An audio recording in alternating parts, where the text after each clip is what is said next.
This is the iceberg of the most disturbing crimes ever committed. From the case of John Christie, who hid the bodies of his victims behind the walls of his own home in the first tier, to the disturbing stories of a murderer and his collection of mummified dolls, and a woman who turned bodies into soap in the final tier.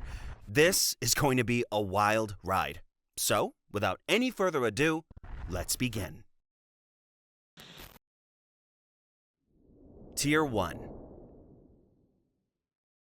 A young girl almost has her eye gouged out for a black magic ritual. On September 6 of 2021, a news report was shared regarding authorities who had rescued a young girl in Goa, South Sulawesi. The girl was saved from her family amidst a highly disturbing case that allegedly involved a ritual of black magic and cannibalism being committed. According to the report, the victim was a 6-year-old girl who will be referred to as AP due to those being her initials. Authorities, as well as some family members, had some suspicions about her family due to the fact that her 22-year-old brother was believed to have died because her family forced him to drink 2 liters of salt water as a part of another black magic ritual. AP's concerned family members, as well as some officers, went to her house to pay her family a visit and do a simple checkup after her brother's funeral. Upon arriving, they heard her screams, and in a video which was taken, AP's mom is captured harming AP. At the same time, AP's father, her uncle, and her grandfather are all holding her still and restraining all movement. AP was taken away and treated at a local hospital. After she was treated, more reports were made which shared disturbing details about the whole case. According to one of AP's uncles, AP's family had been doing this as a part of practicing black magic for a long time. It was implied that AP's mother was also involved in cannibalism. The motivation behind this ritual was to bring wealth to her family. AP's now being taken care of by her uncle, so she's safe. AP's grandfather and uncle were in police custody. Meanwhile, her parents were set to undergo psychiatric evaluation. Her parents claimed to have been influenced by malevolent spirits, hence their claim of that allegedly being their intention behind the ritual. Serial killer John Christie. John Reginald Halliday Christie was a serial killer and serial rapist who was active during the 1940s and 1950s. He is said to have murdered approximately 8 people, including his own wife. Before he murdered his victims, Christie first rendered them unconscious and knocked them out using domestic gas. He essayed some of them while they were unconscious. Christie's first admitted victim was named Ruth Fürst, and she was a 21-year-old Austrian worker who supplemented her income by occasionally engaging in prostitution. Christie claimed to have met Ruth while she was looking for clients at a snack bar. According to his own statements, on the 24th of August during 1943, he invited Ruth to his flat to have sex with her. Christie was married at the time, but his wife was away and visiting relatives. He impulsively strangled Ruth, and then he initially hid Ruth's body beneath the floorboards of his living room. He changed his mind and then buried it in the back garden the following evening. The following year, he found a new job as a clerk at a radio factory. He met his second victim, his colleague named Muriel Amelia Eady. Christie invited Eady back to his flat with the promise that he had concocted a so-called special mixture that could cure her bronchitis. In reality, the mixture was Friar's Balsam, which Christie used to disguise the smell of domestic gas. Once Eady was seated and breathing in the mixture from the tube, Christie inserted a second tube into the jar, which connected it to a gas tap, which soon rendered her unconscious. John Christie essayed her before he strangled her to death and then buried her alongside Ruth Fürst. The remains of 2 more victims were found in his garden, and his wife's body was discovered beneath the floorboards of his front room. John Christie was convicted for his crimes, and he was given a death penalty of hanging for his wife's murder. Additionally, the flat he lived in was actually a shared house in London, and 2 more of his victims were tenants in the same building. Those 2 victims included a woman and her baby daughter. At the time during which they were murdered, it was believed that the woman's husband had killed her and their child. He was unrightfully given a death penalty and sentenced to hanging. Christie was there to witness the man being wrongfully prosecuted and hung. Then, 3 years later, after Christie's crimes came to light, Christie was questioned regarding those 2 specific murders. He admitted to having murdered the wife, but he denied murdering her baby daughter. The court acknowledged that the now-dead husband must have been innocent, and it was generally accepted that Christie must have murdered both victims. Gregorian Bivolaru. On November 28th of 2023, The Guardian released an article reporting the news that a 71-year-old man was involved in human trafficking. According to them, French authorities detained a multinational leader of a human trafficking organization. That leader turned out to be a 71-year-old author and tantric yoga teacher, Gregorian Bivolaru. Gregorian Bivolaru was also known as Magnus Orlsson, and he was nicknamed Grieg or he was simply called Guru by the press. He's Romanian and the founder of the Movement for Spiritual Integration into the Absolute, or just MISA for short. He began teaching yoga from the young age of 18. It was an activity deprecated by Romania's communist regime at that time. He was jailed twice for his teachings and once forcibly hospitalized in a psychiatric ward under the communist regime. That regime ended in 1989, and then in 2005, he was charged on counts of sexual exploitation, tax evasion, and crossing the borders to escape prosecution. No one expected him to be involved in something like this, especially considering how people knew him as nothing but a teacher. He attempted to seek asylum in Sweden, and surprisingly enough, it was granted to him in 2006. During 2008, he was expelled from the European Yoga Council when suspicion fell on him. Meanwhile, his trial in Romania for human trafficking was postponed many times. He had charges and another trial dropped. His whole ordeal and trouble was shady, and then in 2013, he was sentenced by Romania's Supreme Court for having sex with a minor. The media sugarcoated this because, truthfully, it was just SA, since children cannot consent. In 2016, he was arrested in France and sent back to Romania. He was paroled in 2017 and fled the country again. He was wanted by the police in Finland and in France for human trafficking. Finally, after a long search, he was arrested and imprisoned in France during 2023. The organization which I mentioned earlier, MISA, allegedly teaches a combination of yoga and tantra. The teachings derive from multiple religious sources such as Hinduism, Kashmir, and others. The tantra teaching is oriented towards sexual practices. An odd principle of polarity is emphasized, with male and female seen as fundamentally opposite energies of the universe.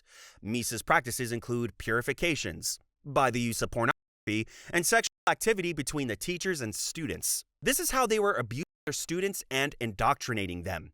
Some female students had been taken to France, suspectedly drugged since they arrived disoriented and without passports or mobile phones at Bivolaru's apartment. They were forced into ritualized sex with Bivolaru, and were then taken away and forced to do sex work such as working as webcam models, or in simple words, cam girls. They were forcefully trafficked and abused, manipulated into thinking it was held to be an honor to have sex with the guru as some sort of denoted spiritual progress.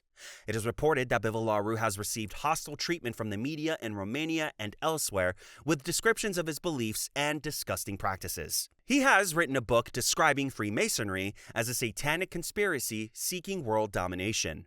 He has also claimed to have contacted extraterrestrials with healing powers.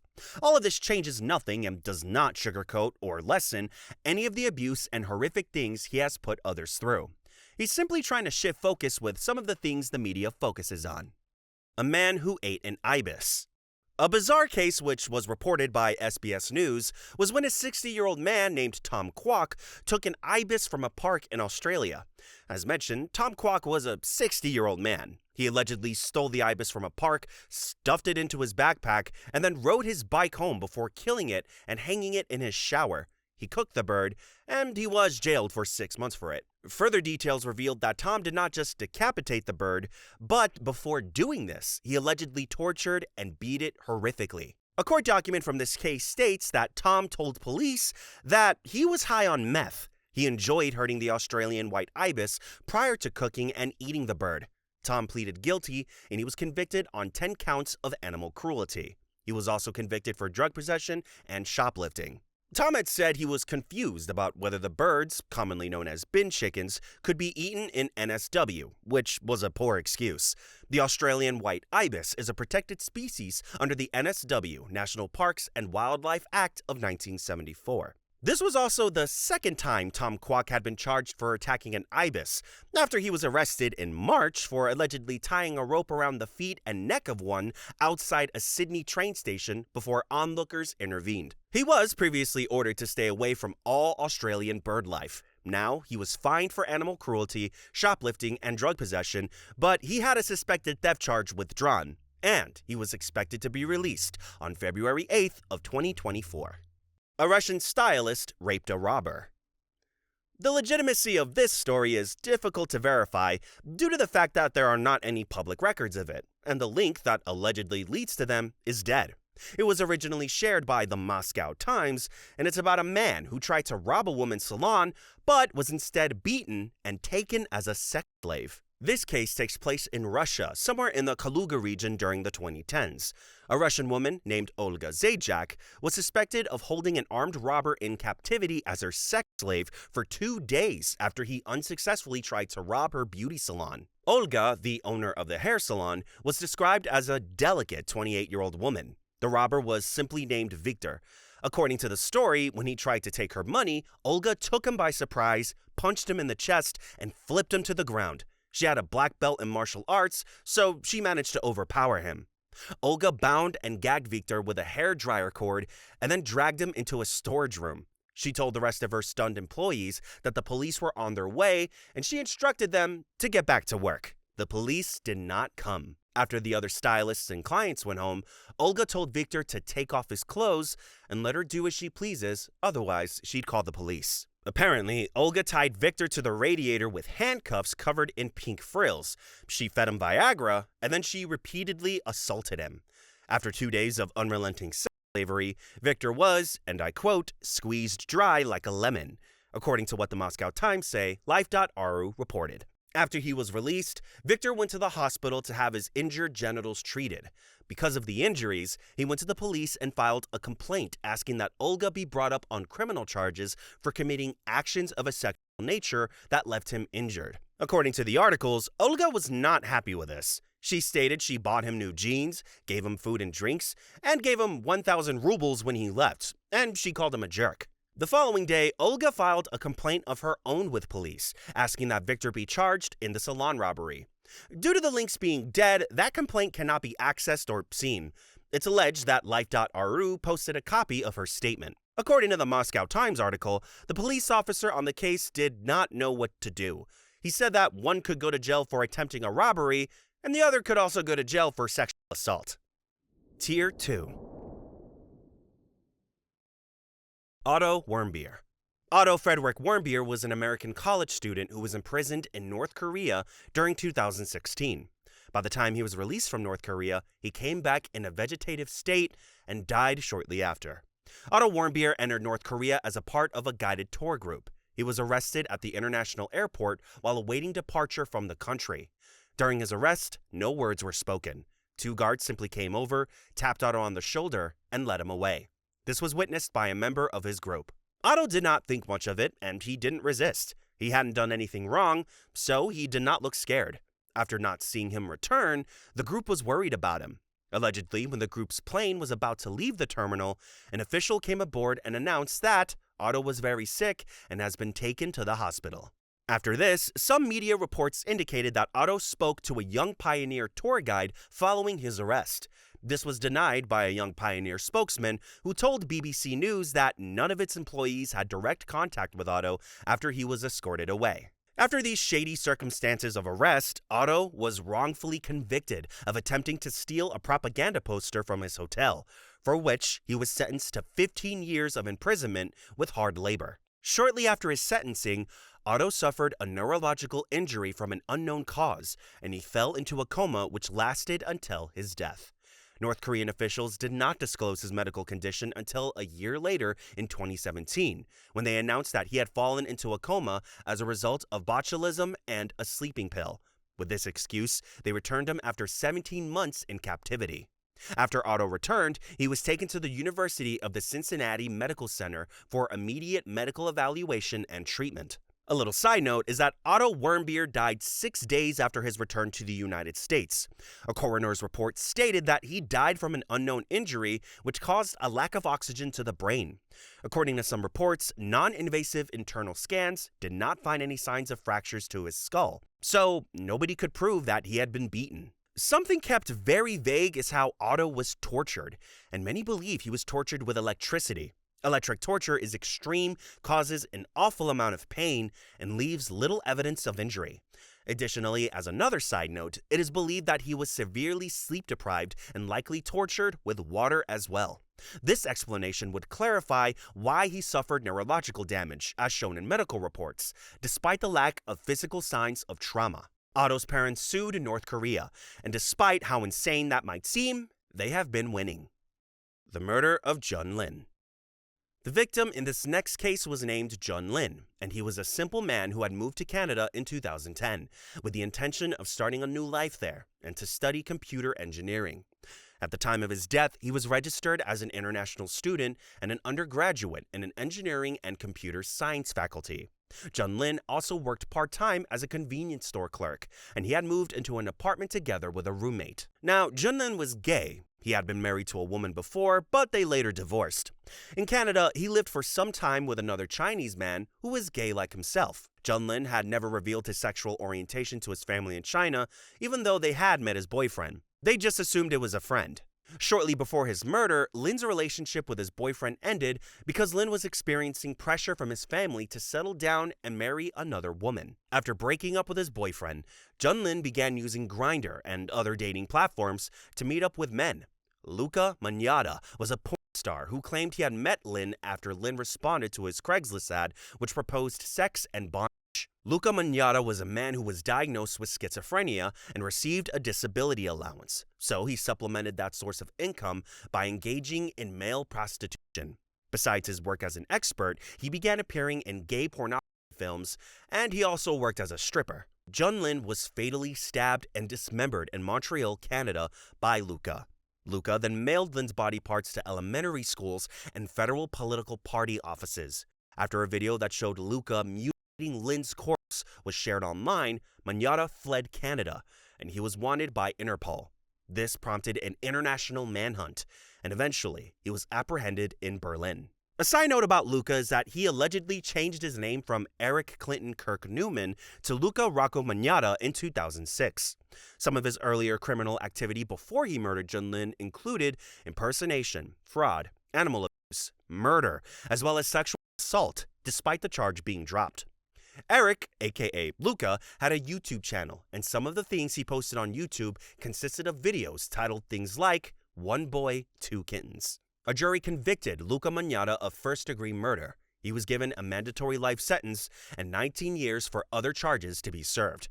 He was also previously sought after by animal rights groups for uploading the videos of himself harming kittens. Suwanto. Suwanto is an Indonesian cannibal. He gained attention among the Indonesian public for his cannibalistic acts in which he dug up and consumed 3 corpses from different locations. According to the English media, there was a police investigation into the disappearance of an 81-year-old woman's corpse just hours after her burial. Police apprehended Suwanto for that, and his cannibalism came to light. According to limited reports, he was only charged with aggravated theft under Article 363 of the Criminal Code and sentenced to only 5 years in prison. During Suwanto's court case, prosecutors demanded a 6-year prison sentence for him, and his defense attorney objected and cited his diagnosed mental disorder. Suwanto was clearly troubled, at least to the public. He was suspected of murder too, but there was never any evidence backing that up. And since he was mentally troubled, his stories often changed. We can't confirm if he just dug up corpses or really killed someone. Anyway, the whole case was quite disrespectful to the dead. They were disregarded as nothing but objects, and even Suwanto's attorney argued that the corpses were not considered an object or property, but rather human waste discarded through burial. Authorities revealed the woman who was eaten was not Suwanto's first victim. A masseur had previously gone missing after giving Suwanto a massage, and his clothes were later found at Suwanto's house. According to the Wikipedia discussing this case, a police chief suggested there may have been more than just 3 victims. Suwanto himself explained his reasoning for his acts is, believing that he would gain supernatural powers such as invulnerability and the ability to resurrect the dead, if he ate them. He had reportedly learned black magic from a man named Taslim, so this was his excuse.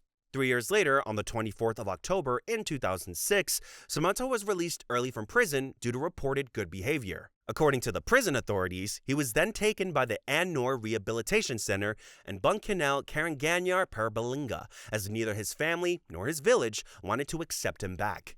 According to an Indonesian article, he was last officially spotted receiving a vaccination shot in 2021 at a medical clinic. Suwanto was previously married twice, but both of his marriages ended in divorce due to recurring domestic violence. Another odd detail for me to add is that he became somewhat of a mukbanger. You can find videos of him eating local food. An identical twin tried to murder her sister.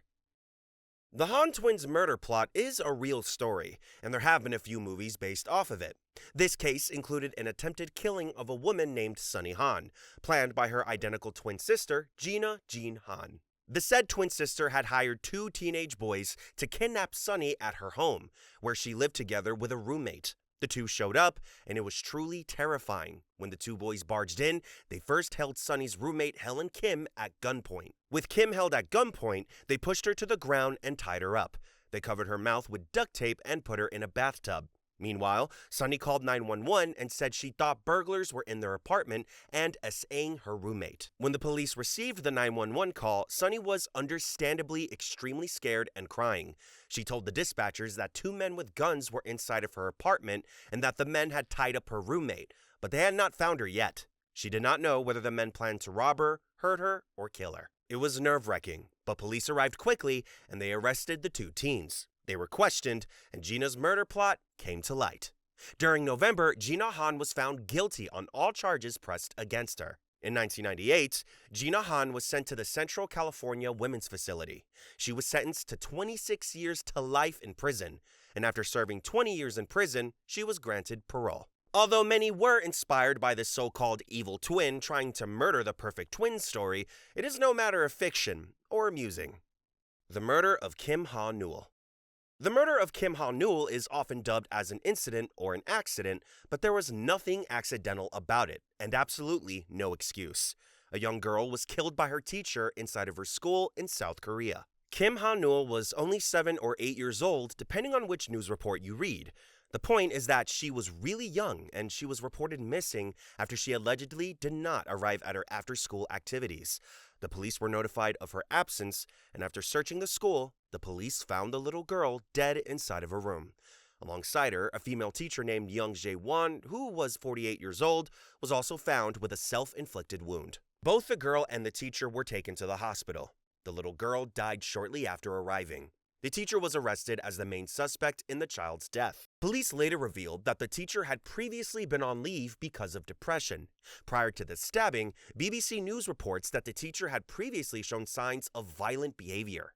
They also state that days before the stabbing, Myung Jae-won had put another teacher in a headlock. According to another source, investigators discovered that before the attack, she bought a knife at a store near the school during her lunch break. Police believed her motive was anger over being banned from teaching. Regarding this, Myung told police that she had bought a weapon on the day of the attack and brought it into school, planning to hurt herself along with a random child. Despite Kim Ha-neul's family seeking the death penalty for Myung after her cold-hearted murder, the court sentenced her to life in prison. BBC states that she was also ordered to wear an electronic location tracker for 30 years. Myung appealed her life sentence, and her defense argued that her involvement in the murder should basically be forgiven due to her mental health issues. That was dismissed, and her life sentence was upheld. The Syrian Heart Cannibal. On July 5th of 2013, BBC News posted a headline about Abu Sakar, a Syrian rebel commander notorious for allegedly eating the heart of a fallen enemy soldier. Upon first glance, the headline seemed to evoke propaganda. The act, framed as a ritual of cannibalism, was confirmed true, though Sakar downplayed the details during an interview. He claimed a lack of memory about the specific organ he held, stating he held it just for show, contradicting the video evidence of him biting into the flesh of a corpse while his men cheered. Abu Sakar was a 27-year-old man from the Baba Amr district of Homs. He has a history of violence and loss, stating that the act was committed out of a necessity to instill fear in the enemy. He narrates his journey from being a laborer to taking up arms against the regime after witnessing the deaths of his friends and family. His radicalization was fueled by personal loss, hence his description of the brutality inflicted upon his loved ones, making his actions appear justified from his point of view. During the Syrian war, he initially tried to help captured Alawite fighters, but as they began committing atrocities against his community, his stance hardened. He cited a specific instance regarding the man whose flesh he held, describing heinous acts committed by the enemy, which he argued justified his brutal response. Sakar's notoriety has led the international community to develop a one-dimensional understanding of him, with leaders like Vladimir Putin referencing him as a symbol of barbarism prevalent among rebel factions. Absent a structured military commander among the rebels, Sakar continued to lead his brigade, despite the Free Syrian Army's condemnation of his actions. General Salim Idris of the FSA expressed the difficulties of curbing behaviors within a loosely organized group while thousands suffered and died. The Mormon Sex and Chains Case. The Mormon Sex and Chains case involved the essay and kidnapping of Kirk Anderson, who was a young missionary from the Church of Jesus Christ of Latter-day Saints, by a woman named Joyce McKinney. McKinney and her accomplice, who was also her husband, Keith May, fled to the United States after skipping bail before the case could be tried. Anderson claimed that McKinney abducted him right from the steps of the church meeting house, chained him to a bed, and essayed him. McKinney was allegedly involved in other crimes beyond essay, and to apprehend her, the police organized a sting operation where they arranged for Anderson to meet McKinney. She was, to put it creepily as it is, obsessed with the young missionary. So she came to the so-called date, and she was arrested. McKinney and her husband were charged with kidnapping and indecent assault, and McKinney had the audacity to display a sign which stated that Kirk left with her willingly at the committee hearing. She expressed her creepy feelings for Anderson by saying, and I quote, "I loved him so much that I would ski naked down Mount Everest in the nude with a carnation up my nose if he asked me to." Jeez. Now, Anderson wasn't really believed. He was way bigger than her, weighed more, but I think it should be common sense that none of that matters if he's literally chained down. So there is no reason to debate if he's a victim when he was obviously rendered vulnerable. For the United Kingdom at the time, no essay was considered to have occurred since the victim was male. However, the law did apply a charge about indecent assault against a man. There was a documentary-ish film created based off of this case, and although McKinney argues that it's all wrong and it portrays her as some obsessed pervert, she literally is. Not to be too biased, but she's unhinged, and she claims the director who made it threatened her dog, and she also claims that she was tricked into giving in to an interview, and that the church purposefully brainwashed Anderson. Tier 3. The Batman Rapist. The Batman Rapist is an unidentified serial sex offender who committed at least 17 essays on women between 1991 and 2000. He's the subject of Britain's longest-running serial rape investigation, which was codenamed Operation Eagle. Somehow, he has now evaded capture for more than 30 years. The perpetrator was nicknamed the Batman Rapist after leaving a baseball cap with a logo from the Batman film series at the scene of one attack. Some people refer to him as the Riddler instead. What we know about him is that he targeted women who were alone and had typically just returned to their cars. He would abduct them at knife point before forcing them to drive to secluded areas where he then assaulted them. After assaulting his victims, he forced them to drive back to the area where he initially abducted them. It's believed that he has detailed geographical knowledge of the area, hence why he always takes his targets to specific locations. One exception to his usual location was the abduction and assault of a 19-year-old girl. One scary report consists of when he attempted to carjack a woman while her 7-year-old daughter was in the car. There's also long time period gaps in between assaults. Some would be 5 months later, others 3 years later. There's some suspicions regarding whether the Batman Rapist is also involved with the murder of a woman, but due to a lack of evidence and us still not knowing his identity, we don't know if he's her murderer. The female necrophile, Karen Greenlee. Karen Greenlee is one of the most notable necrophiles in female history due to the fact that she's a woman and necrophilia is uncommon with female perpetrators. Her case was the subject of much research due to her gender, as only about an estimated 10% of known necrophiles are women. She's also quite infamous among dark history and criminal spaces involving the dead because of the highly detailed interview she gave about her extensive practice of necrophilia. A little more information about Karen. She worked as an apprentice embalmer at Memorial Lawn Mortuary in Sacramento. She stole a hearse along with a body. She drove it away after seeing the deceased's family.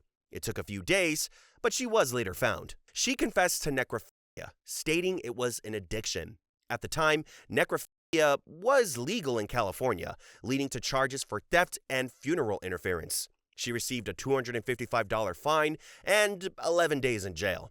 Following her release from jail, she underwent mandated therapy. The victim's mother sued her for emotional distress. At the Superior Court hearing, the defense psychiatrist Captain Thompson said he did not think the event had much of a lasting impact on the victim's mother, and he added that she had a history of alcoholism and depression, indirectly hinting she was in it for the money. So the lawsuit eventually settled for $117,000 after testimony suggested Karen's actions were unexpected, to say the least. A fellow embalmer and former colleague of Karen testified to the jury that there was no reason to suspect Karen would commit such a crime and described her as a quiet and timid woman. A few years after this, Karen gave a detailed interview called The Unrepentant Necrophile, which was about her necrophiliac interests, and John Morton for his book named Apocalypse Culture. Karen talked about how one of her brothers seemed beyond uncomfortable near her, and how her other brother didn't act differently, yet he still asked her how she could do what she did with a corpse. She described her appreciation of the cold, the aura of death, the smell of death, and the funereal surroundings. Regarding her fondness for corpses, she further discussed topics such as suicide and psychotherapy. Reportedly, Karen later regretted the interview, so she changed her name and whole identity, then moved to another city. Karen basically disappeared after she confessed to having sex with the bodies of up to 40 dead young men. The California Furry Murder Case. Police started investigating 911 calls from a home linked to Southern California's furry dress-up community after they found 2 young girls standing outside a front porch, along with 3 slain bodies inside of the house. The court papers from that day showed a blood-spattered dog. Documents, which were published by the Orange County Register, provided us with more information regarding the case. During late September, 3 people were killed by shotgun fire inside of the residence. The victims were Jennifer Goodwill Yost, a 39-year-old woman, her husband Christopher Yost, a 34-year-old man, and their friend Arthur Billy Boucher, who was 28. The local media reported that Jennifer was well known within Orange County's furry subculture, a community centered on, well, dressing up as animal characters, role-playing, and conventions where other participants wear animal costumes known as fursuits. The police were alerted to the crime when a child called authorities to report that her parents were dead.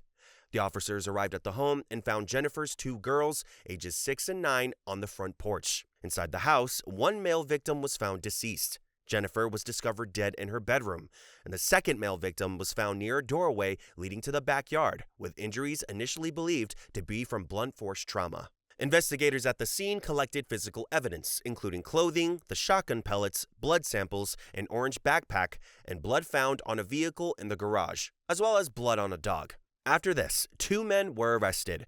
One was named Joshua Acosta, and he was a 21-year-old U.S. Army private stationed in Texas. The other man was Frank Felix, a 25-year-old from Los Angeles. Both men were charged with 3 counts of first-degree murder. Local media reported that both men also had connections to the furry fandom. After the bodies were discovered, police initially reported that Goodwill Yost's teenage daughter was missing. Jennifer had 2 young girls and 1 older teenager. Following the arrests, authorities stated that she had been located safely and that an unnamed 17-year-old girl was taken into custody in connection with the case. Officials declined to confirm the juvenile's identity, citing state laws protecting minors. Some additional information which was discovered is that Felix, the 25-year-old who murdered the parents, was dating Jennifer, who once again is a minor. Acosta and Felix met Kaylin through a group of furries. Undeniably, one of the creepiest things in this case is how Felix sent Facebook messages to the teenage girl after killing her parents. In those messages, he was declaring his love for her and his hopes that they could start a family and make her two younger sisters their children. Duane Johnson. On March 14th of 2019, Fox News posted a news report regarding a Minnesota man who has been charged with third-degree murder following the death of his wife after an autopsy determined she died from meth toxicity. According to the article, Duane Johnson, who was 58 years old, was arrested after calling 911 on January 24th to report that his wife, Deborah Lynn Johnson, who was 69, had died at their home in Searles. Upon arriving at the house, police found him naked at the front door, yelling that she was dead upstairs. Inside, officers discovered Deborah Johnson's body, which was still warm. Investigators also noted disturbing messages painted on the home and evident signs of drug use. Duane Johnson told police he had removed his wife from a nursing home against medical advice because she did not want to die there. He said they spent her final days at home having what he described as a death party, where they were listening to heavy metal music and using meth. He claimed that he fed her snow to keep her hydrated after she stopped eating and drinking, and he said she experienced convulsions before dying. Despite initially being charged with felony of criminal neglect, Johnson now faced an additional third-degree murder charge after autopsy results identified meth overdose as the cause of death. Prosecutors say he could face up to 25 years in prison. During the investigation, police also found 47 firearms in the house, many of which were reported stolen, which led to additional stolen property charges. Li Fengping. A nurse in China on the 30th of October of 2020 was sentenced to death for serious theft and intentional homicide. 25-year-old Li Fengping murdered, dismembered, and cooked her colleague before attempting to flush his remains down the toilet. Li Fengping was a young nurse who worked in the First People's Hospital of Yulin City. She killed her colleague, a doctor surnamed Luo, while he was sleeping on March 20th, according to the report. Li and Luo had disputes over debts, as well as a relationship. He was her hospital's deputy head of orthopedics, and Li became heavily indebted to him as a result of a gambling addiction. Dr. Luo forced her to pay him off with sexual favors, quote, sometimes 3 times per week, unquote. Police reported that after killing Luo, Li took a large sum of his money, and she was taken into custody during March. The Yulin Intermediate People's Court handed down a death sentence to Li Fengping for the murder and theft committed in Yulin. The court stated that the two had been involved in disputes related to money and a personal relationship. After this, the court convicted Li of intentional homicide and theft, sentencing her to death and imposing a fine of 30,000 yuan, which is about 4,485 USD. She was also ordered to pay 98,000 yuan in compensation to the victim's family. Sada Abe. Sada Abe was a former prostitute and geisha who became infamous in 1936 for murdering her lover, Kichizo Ishida, and carrying his private parts in her handbag.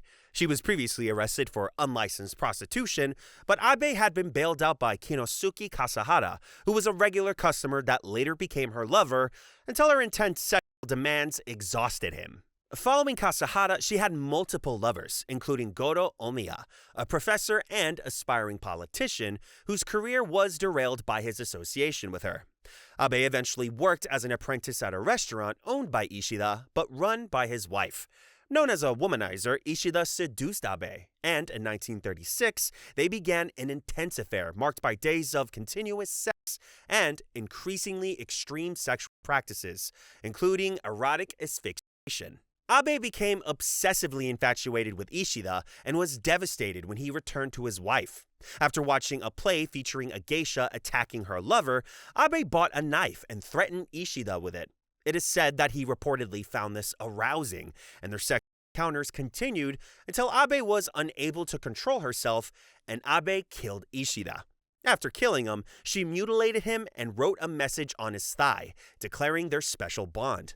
She then wrapped his parts in paper, placed them in her handbag, went shopping, and even saw a movie. The next day, Abe checked into a hotel under a false name. She spent the day writing farewell letters, drinking heavily, receiving a message, and engaging in disturbing acts with the parts. Her plan to escape to Kansai and leap from Mount Ikoma was foiled when police arrived. After this, she admitted her identity, she showed them his private parts as proof of what she did, and she explained that she killed Ishida out of possessive love.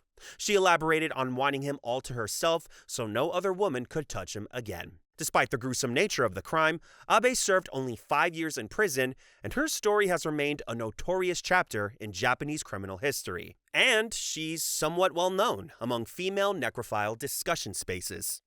King Herod the Great. The legitimacy of this story is unconfirmed, just a quick heads up for that. If you're into history, then chances are you might have heard of King Herod the Great and how he allegedly preserved his wife's body in honey after executing her. King Herod the Great was the ruler of Judea under Roman dominion during the era of Jesus Christ's birth. He led a life of contradictions, splendid achievements, and bloodshed meshed with ruthless cruelty. He was a complex figure whose legacy is on the fence between being considered a benefactor and a tyrant. Anyway, he was cruel. Herod employed a pervasive spy network that enforced harsh punishments, and he did not hesitate to execute close family members, including his 3 sons and his beloved wife, Mariamne. The most infamous and one of the most cruel episodes of his reign involves her execution, which was ordered by Herod himself. Following her execution came the subsequent preservation of her body in honey for 7 years, a bizarre act recorded in the Babylonian Talmud. This way of preserving her body insinuates necrophilic behavior, with some sources suggesting Herod's embalming of Mariamne was driven by either illicit desire for necrophilia or concern over the public perception of their marriage's royal legitimacy. He had problems and mental instability, and a painful terminal illness, which might have culminated in an end in which he just lost his mind and did that. So this is just the short version of the story. Tier 4. Fred and Rose West. Frederick West was an English serial killer and a child molester whose crimes were primarily committed together with his second wife, Rose West. The couple was responsible for at least 12 murders, predominantly targeting girls and young women, many of whom were subjected to sexual violence, which included a lot of horrific things that can't be mentioned on YouTube. Fred West's early life was marked by disturbing behavior. During 1961, his 13-year-old sister revealed to their mother that Fred had been SAing her. Although Fred admitted to molesting girls since his early teens, the case about it collapsed when his little sister refused to testify. The way the murders were committed is extremely graphic and emotionally disturbing. Furry zoo sadist leaks. In an article published on July 17th last year, we got to read a report about how a journalist was tagged in a tweet that led to the discovery of a disturbing criminal conspiracy within the furry community. The tweet linked to what would become known as the Furry Zoo Sadist Leaks, which revealed that some members of the community were involved in horrible animal abuse and using the furry fandom as a cover for their crimes. In response to this, members of the community took action, organizing an investigation to identify the animal abusing culprits and hold them accountable for their actions. This investigation is the subject of The Furry Detectives, which ended as a hard-hitting true crime docuseries airing on Sundance. The 4-part series follows a group of amateur investigators from the furry community who unite online to uncover a ring of animal abusers hiding behind the fandom.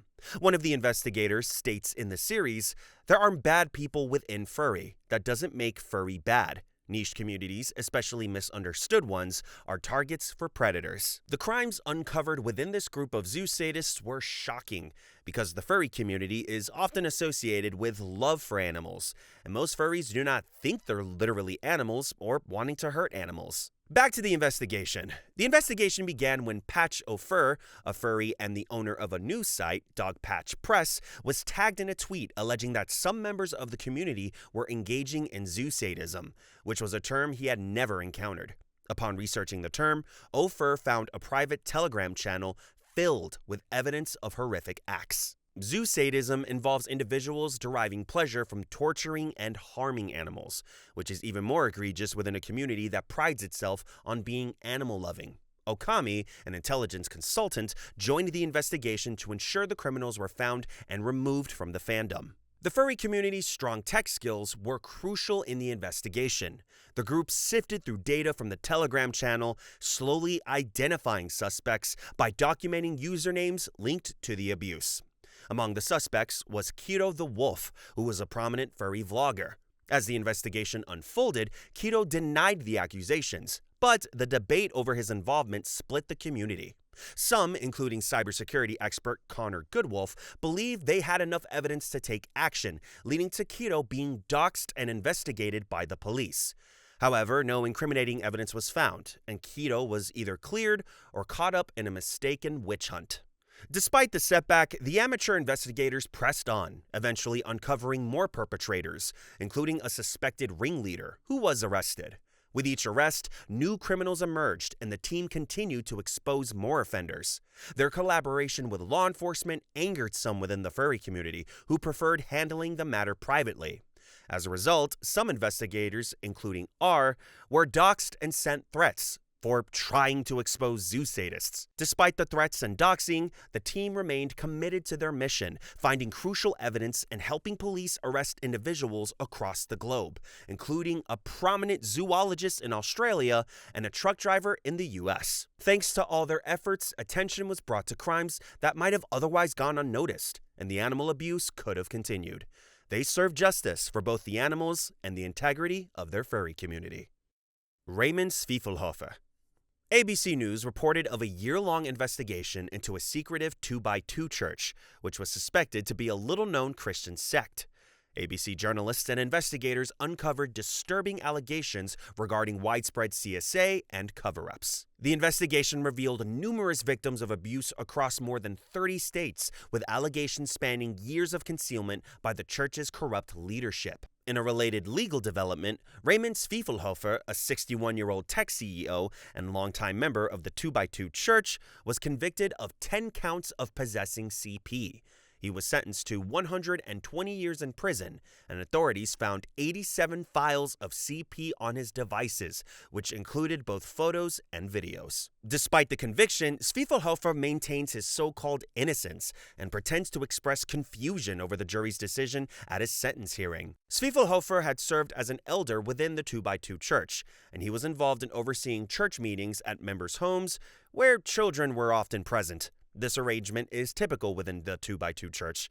The ministers, who are known as workers, stay with members in their homes for short periods, facilitating church services. The locals and community's closed-off nature has led many former members to accuse the leadership of failing to report abuse cases, and instead relocating and protecting suspected offenders to different areas, hence enabling the abuse to continue. A private investigator named Cynthia Lyles alleges that the 2x2 Church has a systemic problem with CSA. Lyles claims to have notified the FBI over 1,000 times about abuse cases within the community. She suggests that the abuse runs from the highest levels of leadership down to regular members of the church. The church's leadership denies widespread abuse, and ABC News reached out to several overseers, the men responsible for overseeing the church's operation, but they did not receive a response from anyone. The FBI began investigating the 2x2 Church in February, and they have urged potential victims to come forward. In an interview, the special agent in charge of the investigation emphasized that the FBI's work goes beyond initial arrests. They were focusing on uncovering the full extent of the abuse, and they wanted to end it. Just as Lyles believes, Zwiefelhofer's case is just one example among potentially thousands of similar instances. She remains hopeful that additional arrests and convictions will follow as the investigation progresses, and so do we. Murderer called the Alligator Man. Joseph Ball was a man who came to be known as the Alligator Man due to being a murderer.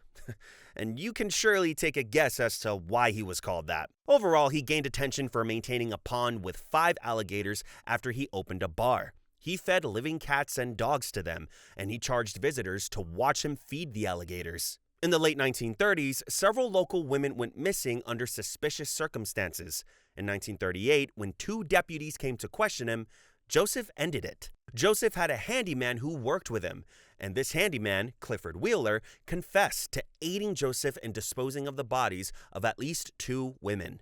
They were also his employees, and he had romantic relationships with them. It is said that both barmaids had a falling out with Joseph and then disappeared shortly afterwards. Clifford Wheeler was in prison for 2 years as an accessory to murder. Meanwhile, the alligators were donated to the San Antonio Zoo. Joseph Ball's wife later denied that any other women had been thrown into the alligator pit, and she claimed only 2 murders occurred. Joseph's nephew linked his disturbing behavior to trauma from World War I, since Joseph served in it.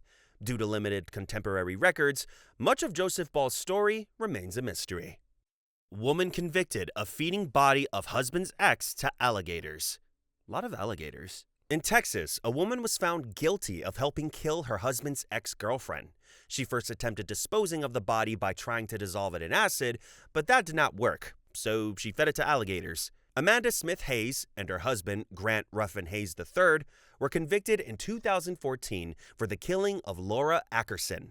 The couple killed Laura Ackerson in their apartment after a dispute over the 2 children she and Grant shared. Laura Ackerson's body was dismembered and driven to a Texas home owned by Amanda's sister. There, the couple first attempted to dissolve the body with muriatic acid, but that proved unsuccessful, so they dumped Ackerson's remains into alligator-infested waters. Ackerson's torso and leg were later found in a creek.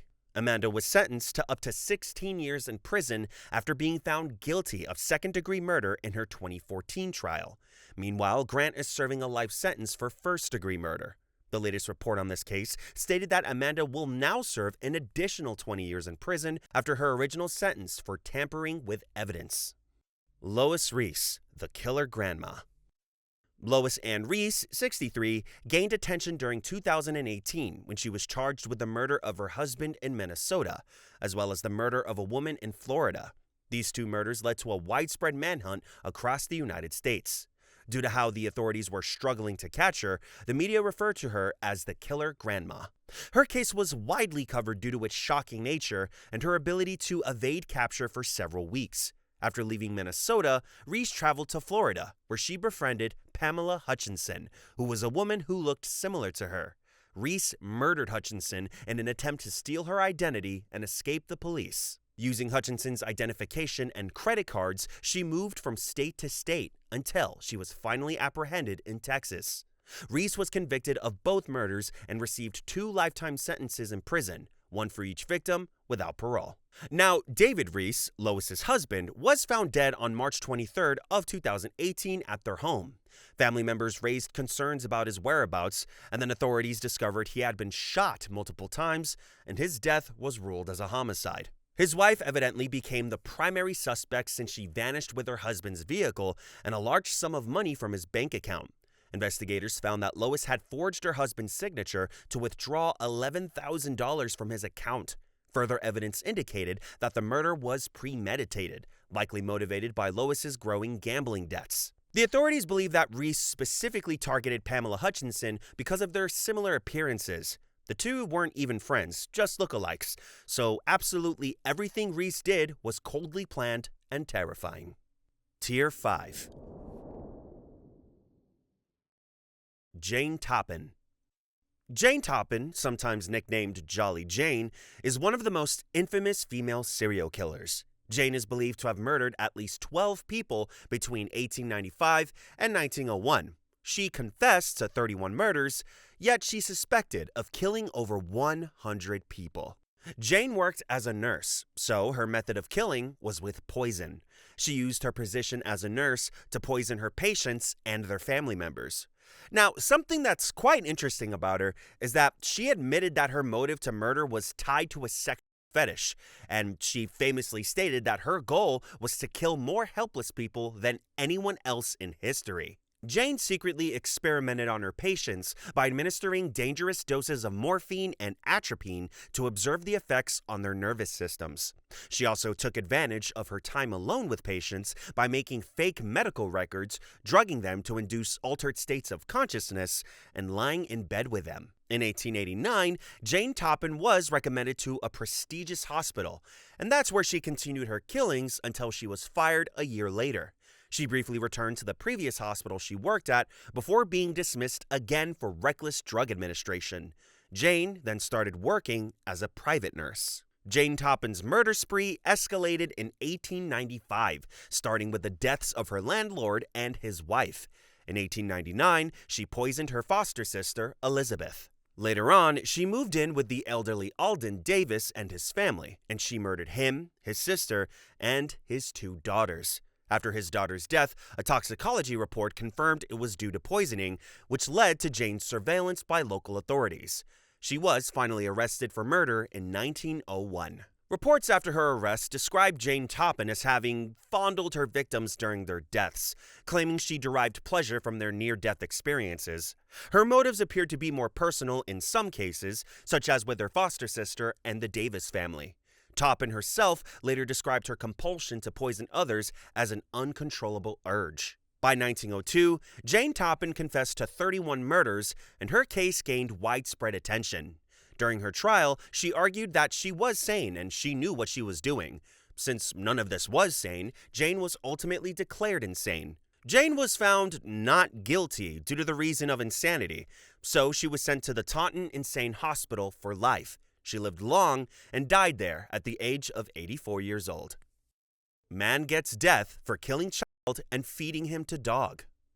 A disturbing case briefly talked about by the Los Angeles Times shares the story of a man who kidnapped and dismembered his ex-girlfriend's young son. According to them, a 3-judge panel ruled that exceptional depravity warranted the death penalty for Raymond Mata Jr. He was convicted in January for first-degree murder, felony murder, and the kidnapping of Adam Gomez, the young son. Raymond Mata Jr. was the boyfriend of the child's mother, Patricia Gomez, and he became a suspect in the case when the child went missing, and Mata's stories about his whereabouts were found to be false. The parts of the boy were found in the basement of Raymond Mata's sister's home, and also in a refrigerator, in a skillet, a dog's food bowl, and sewer lines. Harold Frederick Shipman. Harold Frederick Shipman was an English doctor and serial killer, considered one of the most prolific serial killers in modern history. He has an estimated 250 victims over approximately 30 years. On January 31st of the year 2000, he was convicted of murdering 15 of his patients, and he was sentenced to life in prison. He ended it in his cell in 2004, a day before his 58th birthday. In March of 1998, Dr. Linda Reynolds, a colleague at the Brooks Surgery in Hyde, was concerned about an unusually high death rate among Shipman's patients. She was alarmed by the number of cremation forms for elderly women that Shipman had asked to have countersigned. Despite her concerns, the Great Manchester Police found insufficient evidence to pursue charges and closed their investigation that same year in 1998. This decision was later criticized by the Shipman inquiry, which noted the assignment of inexperienced officers to the case. After the investigation was closed, Shipman went on to kill 3 more people. In August of 1998, a taxi driver named John Shaw reported to the police that he suspected Shipman had murdered 21 patients, as many elderly passengers he had taken to the hospital seemed healthy, but died shortly after being under Dr. Shipman's care. It's said that Shipman's last victim was Kathleen Grundy, who was a former mayor of Hyde. She was found dead at her home on June 24th in 1998. Reports state that Shipman was the last person to see her alive, and he's the one that signed her death certificate and wrote down her cause of death as being due to old age. Her daughter, solicitor Angela Woodruff, became suspicious when a will surfaced, allegedly made by her mother, which was leaving 386,000 euros to Shipman while excluding Woodruff and her children. After an investigation, it was discovered that Grundy's body contained traces of diamorphine, which is a drug that's typically used for pain relief in terminal cancer patients. Dr. Shipman claimed that Grundy had been an addict, but his medical records indicated otherwise. Shipman was arrested on September 7th of 1998 and was found to own a typewriter used to forge the will. Further investigations revealed a pattern in Shipman's practices, such as administering lethal doses of diamorphine, signing patients' death certificates, and falsifying medical records to indicate that they were in poor health. Investigators also found that a disproportionate number of deaths occurred while Shipman was on his afternoon visits. In January of 2000, Shipman was finally found guilty of 15 murders and 1 count of forgery. He was sentenced to life imprisonment and a whole life tariff, which meant he would serve his sentence without the possibility of parole. He was also sentenced to 4 extra years in prison for forging the will of Kathleen Grundy. During February, the General Medical Council struck Shipman off the medical register. 2 years later, in 2002, the judge's sentence was confirmed by the Home Secretary, and although further charges could have been brought, authorities decided against it due to the high-profile nature of the case. Because of how horrible it was, there was much coverage on it. Shipman's guilt was never publicly admitted, and his wife, Primrose, maintained his innocence. He remains the only British doctor convicted of murdering his patients. The Killer Landlady. Dorothea Puente is a female serial killer known as the Killer Landlady or Death House Landlady. Between the years of 1982 and 1988, she murdered multiple tenants of hers at the boarding house she ran in California. While posing as a landlady, she targeted vulnerable elderly and mentally disabled people. Her methods of murder would often include poisoning her victims before burying their bodies around her property. Puente continued to collect her victims' Social Security checks after their deaths. She was eventually arrested in 1988 after investigators uncovered the remains of several victims during an investigation into the disappearance of one of them. In early 1982, Puente met 74-year-old Malcolm McKenzie in a bar. She drugged him and stole his belongings, including a diamond ring from his mother. That same year, Ruth Monroe, who was 61 years old, died under suspicious circumstances after visiting Puente's house. It is said that Monroe, who had been in good health prior to her visit, died from a codeine overdose. Please note that her death was later ruled as a homicide. Puente was convicted of grand theft in 1982, and she was serving prison time until 1985. After her release, Puente formed a relationship with Everson Theodore Gilmouth, a 77-year-old man from Oregon. When Puente was released from prison early, Gilmouth helped her settle back into Sacramento. However, after Puente hired a handyman to build a suspiciously large box, Gilmouth's body was discovered in the river. Puente continued cashing in on his Social Security benefits for months after his death, so she was essentially running the same schemes as before. More of Puente's victims include other elderly, such as 78-year-old Betty Mae Palmer, 78-year-old Leona Carpenter, and 62-year-old James Gallup. Many of her victims were either drugged or overdosed, and their bodies were buried in her yard. Puente frequently forged documents to collect Social Security payments after her tenants' deaths. In the case of a 61-year-old named Veta Faye Martin, Puente cashed over $7,000 in forged checks before her body was found buried in her yard. By November of 1987, Puente's fraudulent activities began to attract suspicion. She was accused of stealing Social Security checks by her former cellmate Brenda Trujillo. Puente's reign of terror ended in 1988, when authorities finally found the bodies of all her numerous victims and linked her to the deaths. She was charged with multiple murders and finally sentenced to life in prison. Belle Gunness. Belle Gunness is a female serial killer believed to have murdered at least 14 people. Most of her victims were men who she lured into her rural farm in Indiana through personal advertisements. You see, during her time, there was nothing such as Tinder, so she'd write letters and whatnot to suitors who were interested in her. Some estimates suggest she may have killed as many as 40 individuals, but that number remains unconfirmed and just a speculation. A little backstory. In 1884, she married Mats Ditlev Anton Sørensen. Belle and her husband, Mats, operated a candy store that later mysteriously burned down, and so did their home. Both of these incidents resulted in insurance payouts. 2 infants in Gunness's care at the time died from what was reported as inflammation of the large intestine. Each child had been insured, and Belle Gunness collected substantial insurance payments after their deaths. Neighbors became suspicious of Belle as she had never appeared visibly pregnant, yet she had children, and then her children would suddenly die. Sørensen himself had 2 life insurance policies, both active until the day he died, from what was reported as a cerebral hemorrhage. Belle claimed he had complained of a headache and that she had given him quinine powder before finding him dead. She collected $5,000 from his combined insurance policies, and then she moved to LaPorte, Indiana, where she bought a pig farm. In 1902, she married Peter Gunness, and shortly afterward, Peter's infant daughter died unexpectedly while she was in Belle's care. 8 months later, Peter himself died from a severe head injury. Belle claimed a meat grinder had fallen from a high shelf and fatally struck him. Although his death was suspicious and it was investigated, no charges were filed. Belle again received $3,000 in insurance money following his death. Beginning in 1905, Belle placed matrimonial advertisements in newspapers to attract suitors. She'd sometimes exchange letters with those suitors as well. One respondent, Henry Gerholt of Wisconsin, traveled to her farm and wrote back to his family, expressing his satisfaction with his new situation and lover, Belle. When his family later lost contact with him, Belle claimed he had left for Chicago with horse traders. However, she retained his belongings and kept absolutely everything. A year later, another man, John Moe, is said to have had a relationship with Belle for months as well. This was before traveling to LaPorte with a large sum of money. Long story short, he was never seen again. A carpenter who worked on Belle's property later reported seeing Moe's trunk in her home, along with more than a dozen others, which raised suspicions about the fate of her suitor.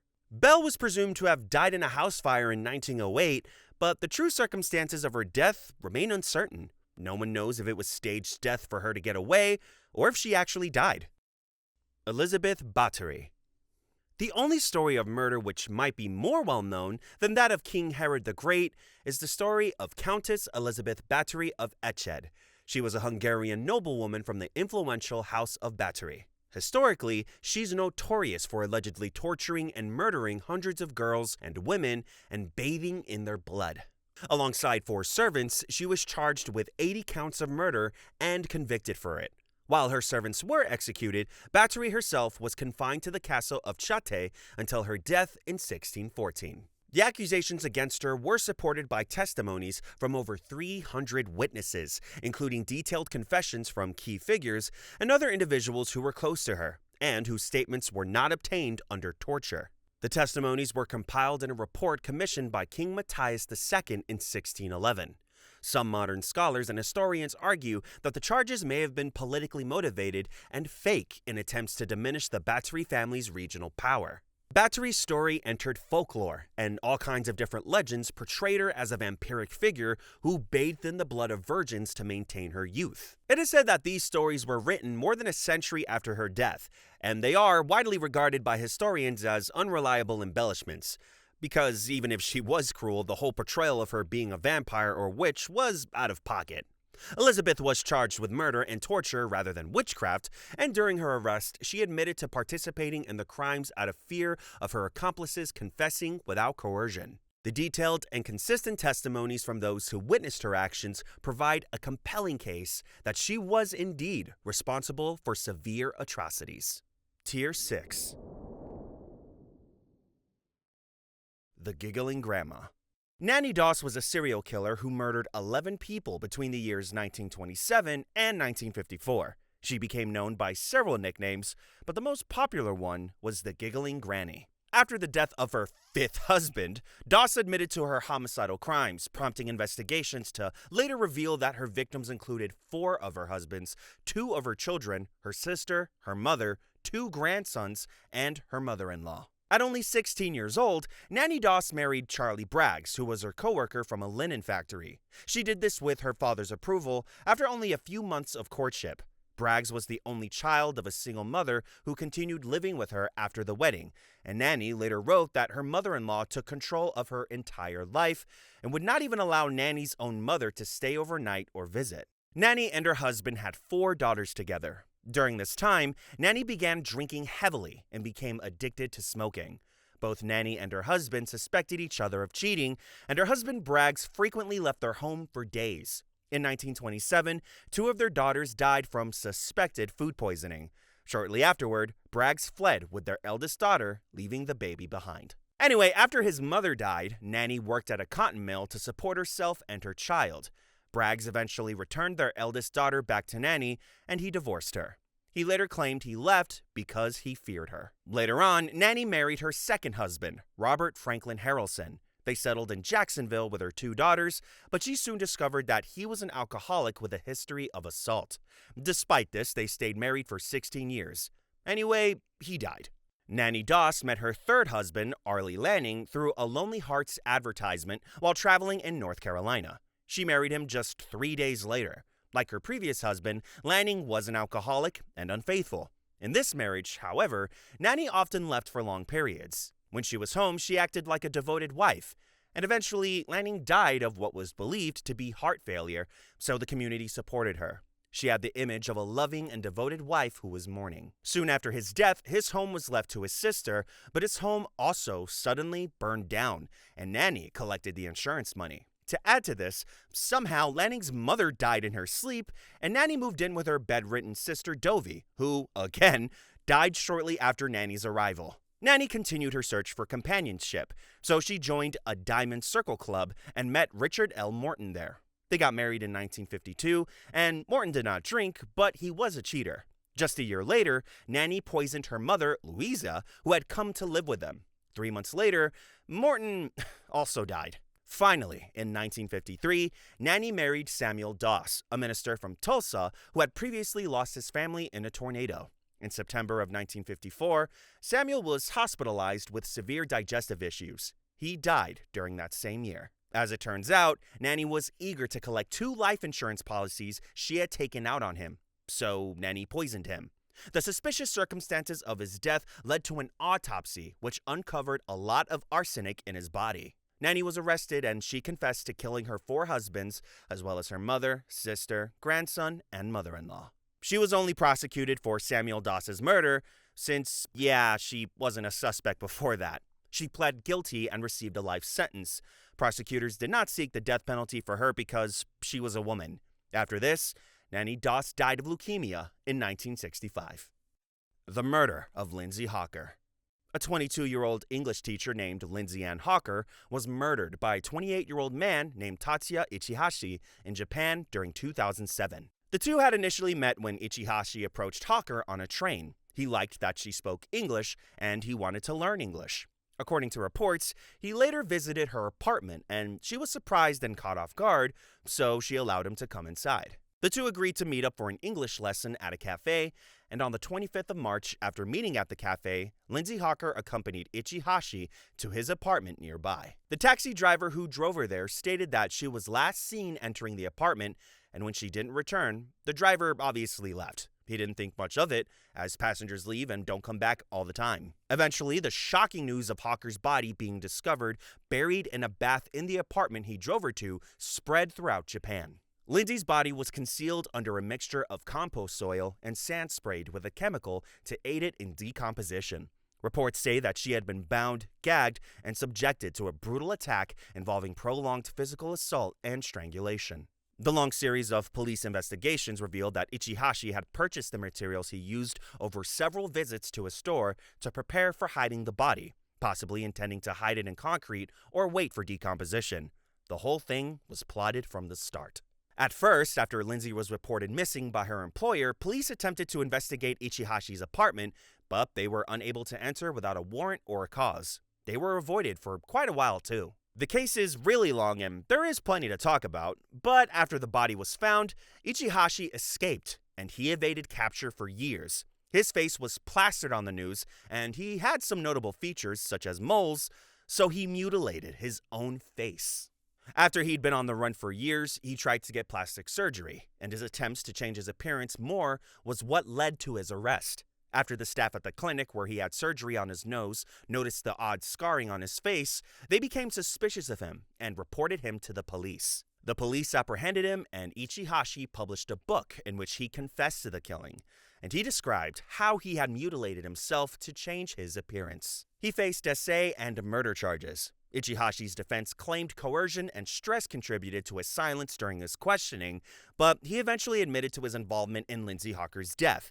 He tried asserting that he had not intended to kill her and that it was all an accident. The court sentenced him to life imprisonment rather than the death penalty, despite the victim's family's request for harsher punishment. The court cited Ichihashi's lack of prior convictions and crimes, as well as his age, as factors for so-called potential rehabilitation for him. Why, Japan? Why?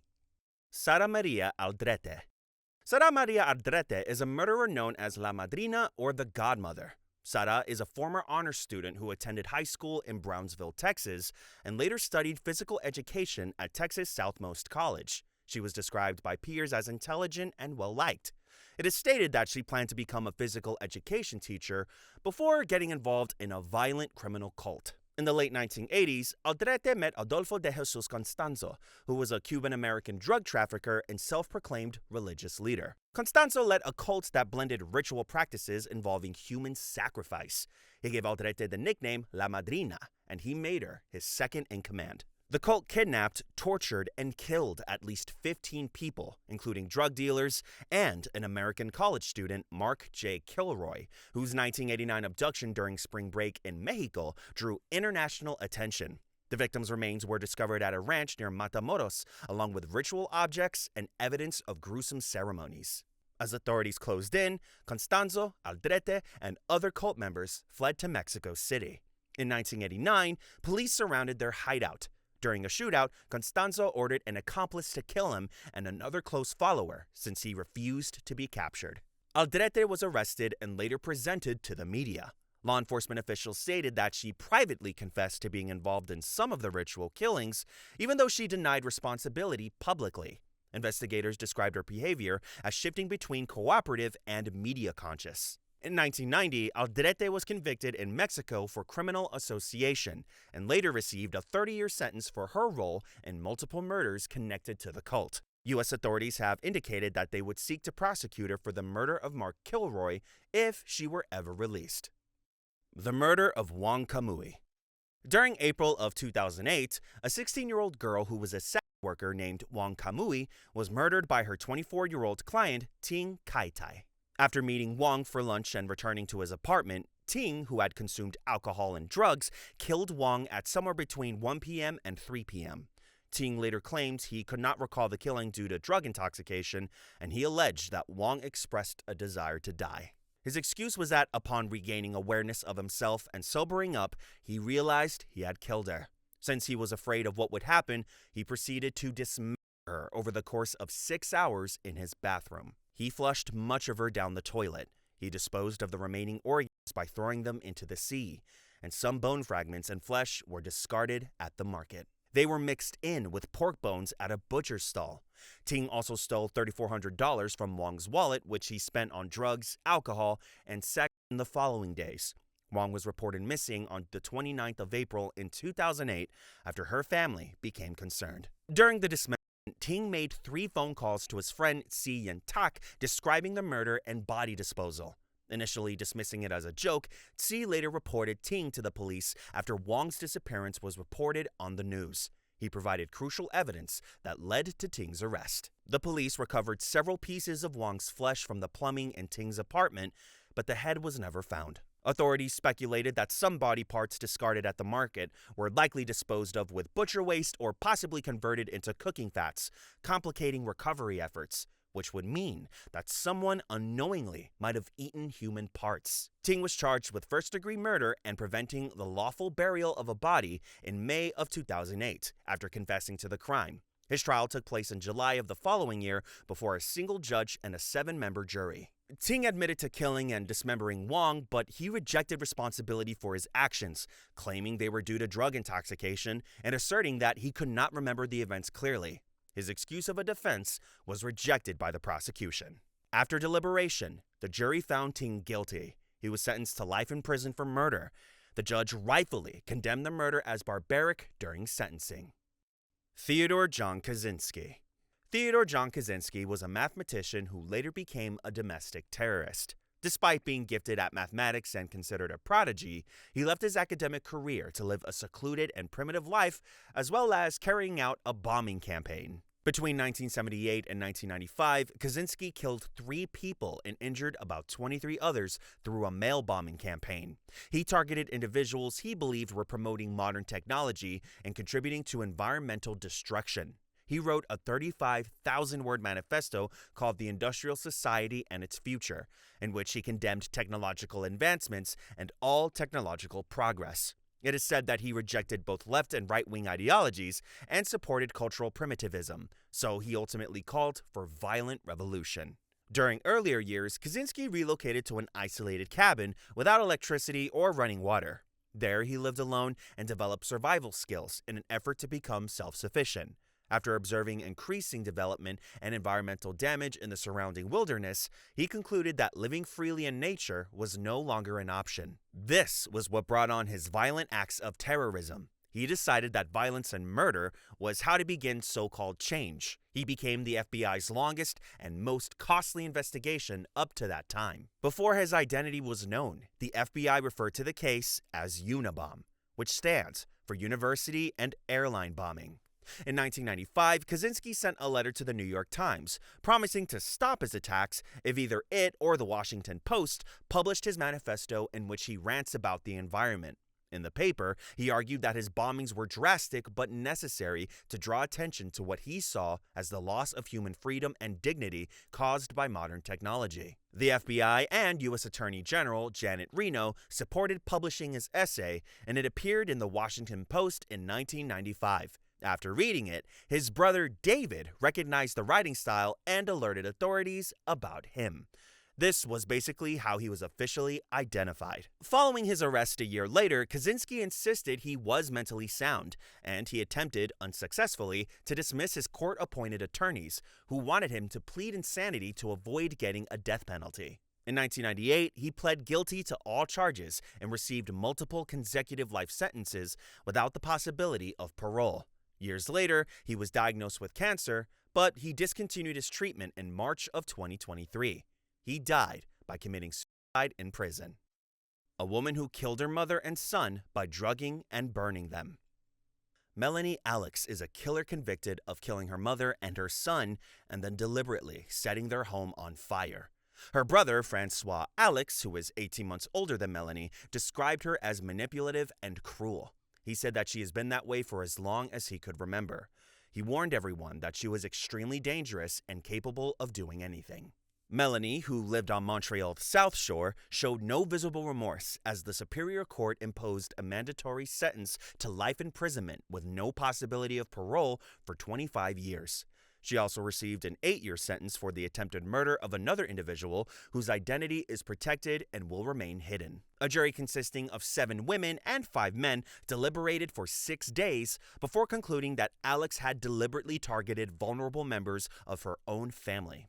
Her brother supported that conclusion, stating that he believed her to be a serious threat to everyone and that he would feel safer knowing she would remain in prison for at least 25 years. He said he had long felt endangered by her, and he believed she showed no sense of responsibility for her actions. The father of Alix's 1-year-old son, Mathis Alix Leblanc, expressed satisfaction after seeing her reaction to her verdict. He said she appeared disappointed when the sentence was delivered, and it gave him a sense of relief. Melanie blamed her brother for the house fire that killed their mother, Francine Levesque, who used a wheelchair. She also accused her former husband, Leblanc, of being responsible for the fire that resulted in their son's death. However, no one bought into her claims due to the fact that both victims were found sedated with oxazepam, which is a sleep-inducing antidepressant prescribed to her. Investigators determined that both fires had been intentionally set by her. During her testimony, Alix tried painting herself as a lifelong victim, alleging SA by her grandfather during childhood and abuse by her brother during adolescence. She talked about SA and ongoing violence by her now former partner, as well as suffering from car accidents and mistreatment by police. Tier 7.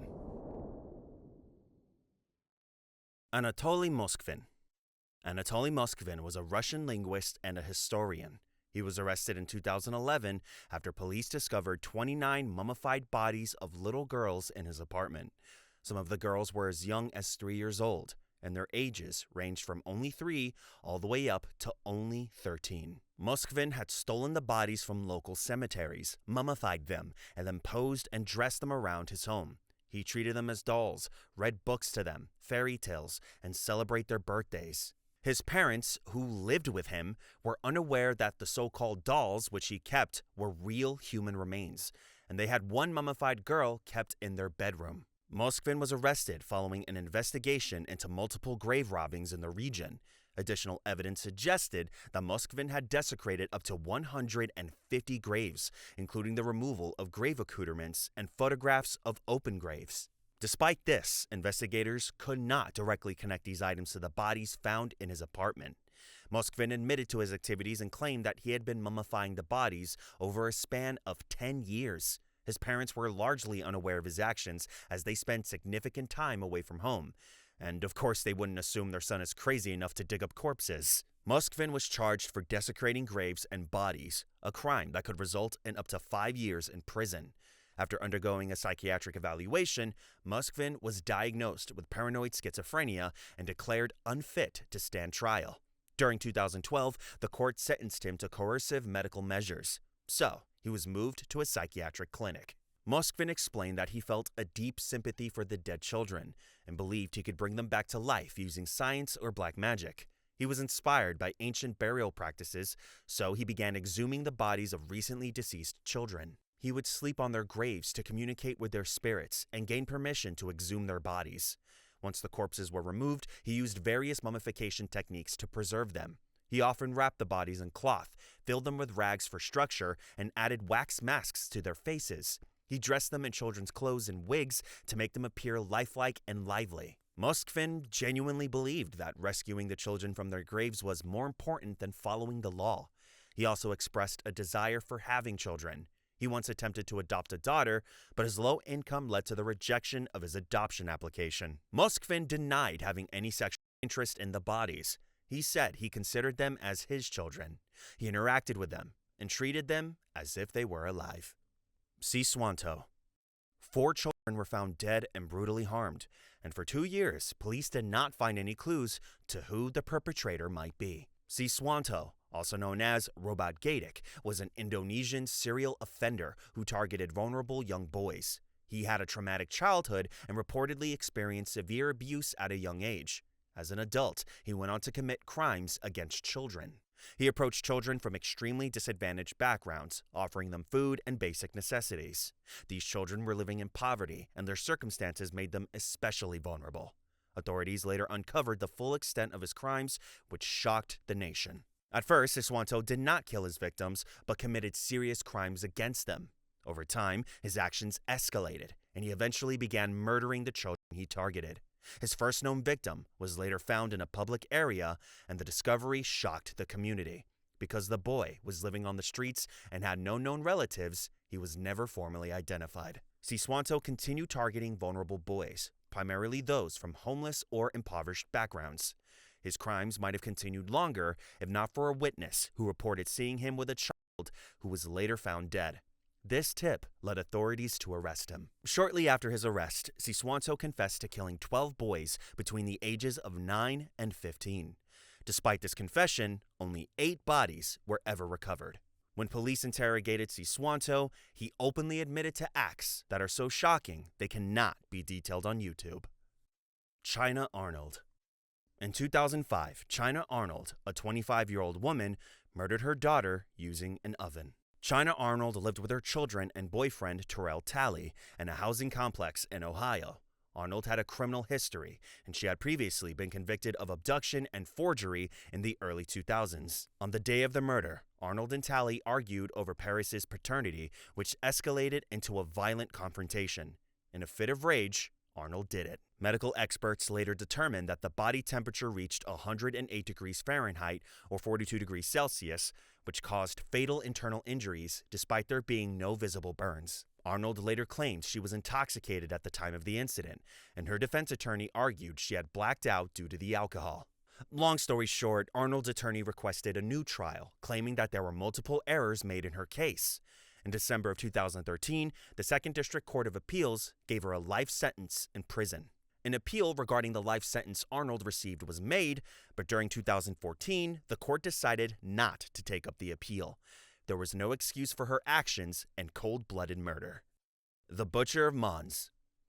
The Butcher of Mons is a nickname which was given to an unidentified serial killer responsible for 5 murders between January of 1996 and July of 1997 in Mons, Belgium. He was nicknamed the Butcher due to the precise dismemberment of his victims, whose parts were found in plastic bags placed conspicuously by roadsides or waterways. The disturbing discoveries of those bags with remains began in 1997, when police uncovered 9 garbage bags containing body parts. Some of the bags were see-through. His victims included women who were previously reported to have disappeared. All the victims were simply linked by their presence near Mons. Despite numerous suspects examined over the years, no conclusive evidence has emerged.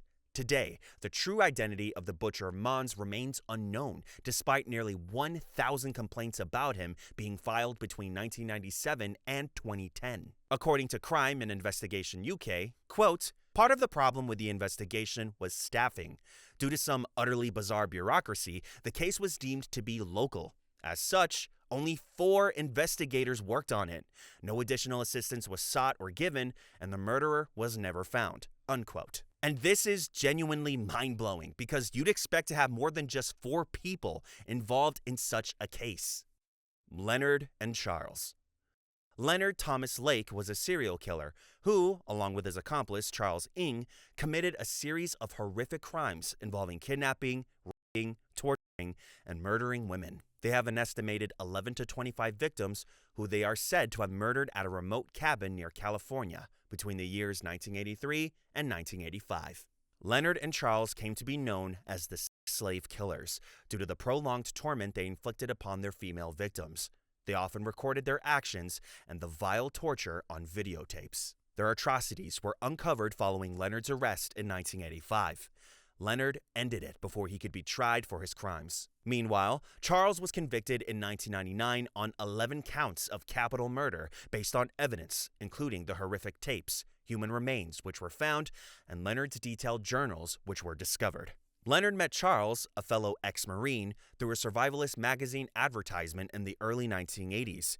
It is said that their relationship was marked by Leonard's so-called dominance and Charles' initial reluctance, yet fascination to follow after him. Their victims included family members, acquaintances, and strangers, many of whom Leonard impersonated to cash in on government checks or steal identities from. Some victims include Leonard's mentally disabled brother, Donald Stephen Lake, who disappeared in 1982. Male victims were killed immediately, but women were subjected to captivity, extreme SA, and sadistic torture before being murdered. Leonard and Charles were not hesitant to abduct entire families. After killing the men and children to get them out of the way, they would abduct the women and hold them captive in a custom-built room or a dungeon built inside of a bunker at Leonard's cabin. It led investigators to find human remains and make an estimate of how many people they murdered. Bodies were buried in shallow graves throughout the property's grounds. Charles was sentenced to death in 1999 and put on death row. Woman who murdered 3 others and turned their bodies into soap. Leonarda Cianciulli, infamously known as the soap maker of Correggio, was an Italian serial killer who murdered 3 women in Correggio. This happened between 1939 and 1940. She used the bodies to produce soap and tea cakes. Leonarda's background was filled with tragedy, having endured 17 pregnancies with only 4 surviving children left. The rest all died in infancy or due to a miscarriage. Due to this, Leonarda grew deeply protective of her surviving children. Cianciulli's fears were intensified by a fortune teller's ominous prophecy that all her children would die young, and a Romani palm reader's prediction of prison time for her and an asylum in her future. Cianciulli allegedly committed the murders to protect her son, Giuseppe, from dying in World War II. She was superstitious, and she believed that human sacrifices would safeguard him after he was drafted into the Italian army during World War II. Her first victim, Faustina Setti, was seeking help to find a husband. She was lured in under false pretenses, and after persuading her to write reassuring letters to relatives to be sent after her departure, Cianciulli killed her and made her into soap. The blood was used to make tea cakes, which she served to visitors and her own family. Setti's life savings of 30,000 lire was reportedly taken by Cianciulli. The second victim, Francesca Soavi, was similarly deceived with a fabricated job offer at a girls' school. After drugging Soavi with wine, Cianciulli killed her on September 5th of 1940 and disposed of the body in the same manner as Setti's. She allegedly received 3,000 lire from her too. The third victim was Virginia Cacioppo, a widow and former La Scala soprano. Cianciulli promised her secretarial work for an impresario in Florence and again insisted on secrecy. On September 30th, 1940, Cacioppo visited Cianciulli one last time before being killed. Unlike the first 2 victims, Cianciulli used Cacioppo's body fat to make more soaps and then distributed the bars to neighbors and acquaintances. She again baked tea cakes from the remains. Cianciulli reportedly acquired 50,000 lire, jewelry, public bonds, and she sold the victims' belongings. Suspicion arose when Cacioppo's sister-in-law reported her disappearance after last seeing her enter Cianciulli's home. Police investigations led to Cianciulli's arrest, and she only confessed after suspicion fell on her son Giuseppe, providing detailed accounts to exonerate him. At her 1946 trial in Reggio Emilia, Cianciulli remained unrepentant and even corrected official details on the stand with a strange pride, famously stating that she had donated the copper ladle she used to skim fat from the kettles to her country during wartime shortages. Tier 8. The Hello Kitty Murder Case. The Hello Kitty murder case is a brutal murder case which took place in Hong Kong during 1999 and involved the abduction, torture, rape, and eventual death of Fan Man-yi, a 22-year-old nightclub hostess with a difficult life. She was born in 1976 and abandoned as a child. Fan was raised in an orphanage before being forced into sex work due to homelessness and drug addiction. She married a fellow drug addict like her who was also an abusive partner, Ing Chi-yuen. She gave birth to a son in late 1998 and strived to turn her life around by quitting drugs and prostitution. She managed to secure a job as a hostess at Empress Karaoke Club, and she even left her violent husband. Despite these efforts, her income was drastically reduced, leaving her vulnerable and struggling. One of Fan's former clients was Chan Man-luk, a 33-year-old Wo-shing-wo triad member with a criminal history, including drug trafficking. In early 1999, Fan stole his wallet, which contained about 4,000 Hong Kong dollars. This got on Chan's bad side, and Chan's demand for repayment added an additional $10,000 fee for the theft. When Fan could not immediately pay back the extra money, Chan, along with 3 accomplices, abducted Fan from her flat. They imprisoned her in an apartment on Granville Road, which Chan had rented. He was initially intending to profit off of her and get his money back by pimping her out, but then he did more than just that and subjected Fan to horrific abuse over approximately 1 month. She endured relentless physical torture, such as SA, and the things that were done to her are too graphic and horrific to describe. She was reduced down to nothing, humiliated, and forced to smile and say that she liked the abuse. If she didn't smile and say that she liked it, she would have been subjected to even harsher punishment. The prolonged torture she was subjected to caused traumatic shock to her body, which led to her death between April 14th or the 15th of 1999. She was tortured every single day until her body gave out. After her death, her skull was sewn into a Hello Kitty doll, which was also stuffed with dead insects, making this a gruesome detail that gave the case its name. Her other remains were disposed of in various locations around Hong Kong. According to some sources, the psychological toll on one captor who had abused her was so severe and haunting that same captor was plagued by nightmares of Fan's ghost. Police officers only found Fan's skull sewn into that Hello Kitty doll, a tooth, and some internal organs which were recovered at the apartment. Her other body parts were found in trash dumps. A SWAT raid on May 28th arrested Chan at his apartment where he lived with his wife Si Pu-ling and their newborn baby. This case is too horrific and long to detail in such a short way, but this is the general gist of it. Katherine Knight. Katherine Mary Knight is an Australian murderer, and she's in fact the first woman in that country to receive a life sentence without parole following her brutal killing of her partner, John Charles Thomas Price.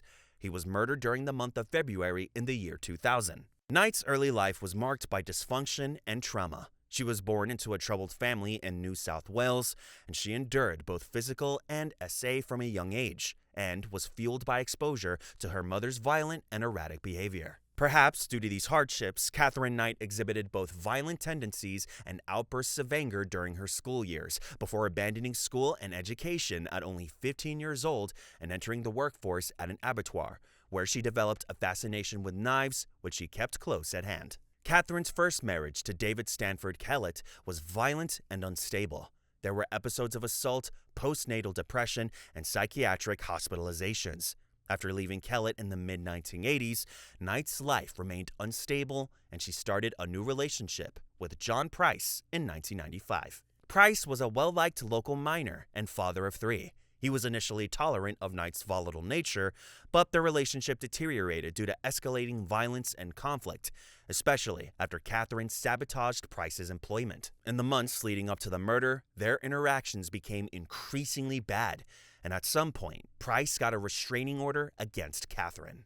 On the 1st of March during the year 2000, Katherine stabbed Price at least 37 times while he slept. Then she mutilated and decapitated him and did a lot more. She had the intention of serving his parts to Price's children. Considering Price was a good guy who was well liked by the neighborhood, his neighbors grew concerned when they noticed his absence and strange signs at the house. At her trial, Katherine Knight initially pleaded not guilty, but changed her plea to guilty after a psychiatric evaluation confirmed her borderline personality disorder diagnosis and partial amnesia claims. She showed no remorse for her actions, so she was sentenced to a life of imprisonment without parole. Knight's appeal against the sentence was dismissed in 2006, with the court affirming the severity of her actions and pointing out how horrific and barbaric they were. While at Silverwater Women's Correctional Center, Knight reportedly assumed a leadership role among inmates and maintained a record free of prison violence as of 2017. Her case remains one of Australia's most highlighted examples of domestic violence escalating into extreme homicide. The Vietnamese Butcher. The Vietnamese butcher case, or the killing of Nguyen Xuan Dat, is widely known as a consensual murder and dismemberment that occurred in Vietnam on January 25, 2025. The case shocked everyone when videos and images depicting the murder began circulating on shock sites, Telegram, and other messaging apps. The videos were described as the first authentic and commercially intended snuff films to be produced. They showed graphic footage of the victim masturbating before being decapitated. The assailant was later identified as former government official Duan Van Sang. The footage that included scenes of dismemberment also had footage of the cooking of Dat, suggesting possible cannibalistic actions or vereraphilia. Prior to the murder, a rehearsal video surfaced showing Sang wearing a Guy Fawkes mask and Dat, further indicating a consensual aspect to the act. Extensive online investigations were done by Vietnam netizens using open source intelligence and analysis that helped identify both victim and assailant. They concluded the murder took place near the China-Vietnam border, and they confirmed the victim as Nguyen Xuan Dat, who had reportedly expressed a long-standing desire to be decapitated. This was all further supported by his interest in Edo Gudo manga, which means Japanese erotic gore comics. According to some, he was specifically interested in Applicant for Death, which features themes of consensual homicide and decapitation. After the murder, the 88-page-long document compiling evidence and theories about the case circulated online, detailing correlations between Sang's physical characteristics and activities with those of the assailant. After all of the online conspiracies and investigations, the Vietnamese Ministry of Public Security officially launched an investigation of their own.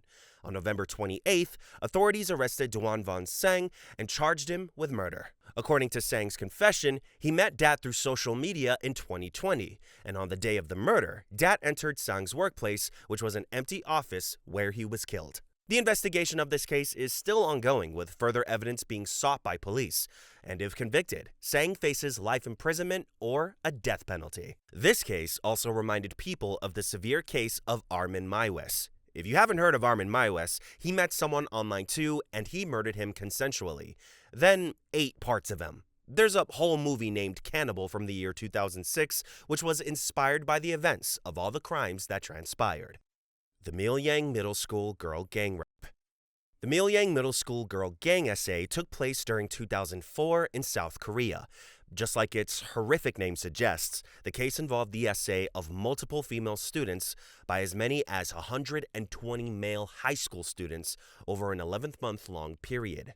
The victims, who were primarily from Ulsan and Changwon, were targeted by perpetrators from Milyang and Changwon. They were contacted through social media and by phone before being lured into situations where they were repeatedly essayed. The assaults were often filmed for blackmail purposes, and the victims were extorted for money.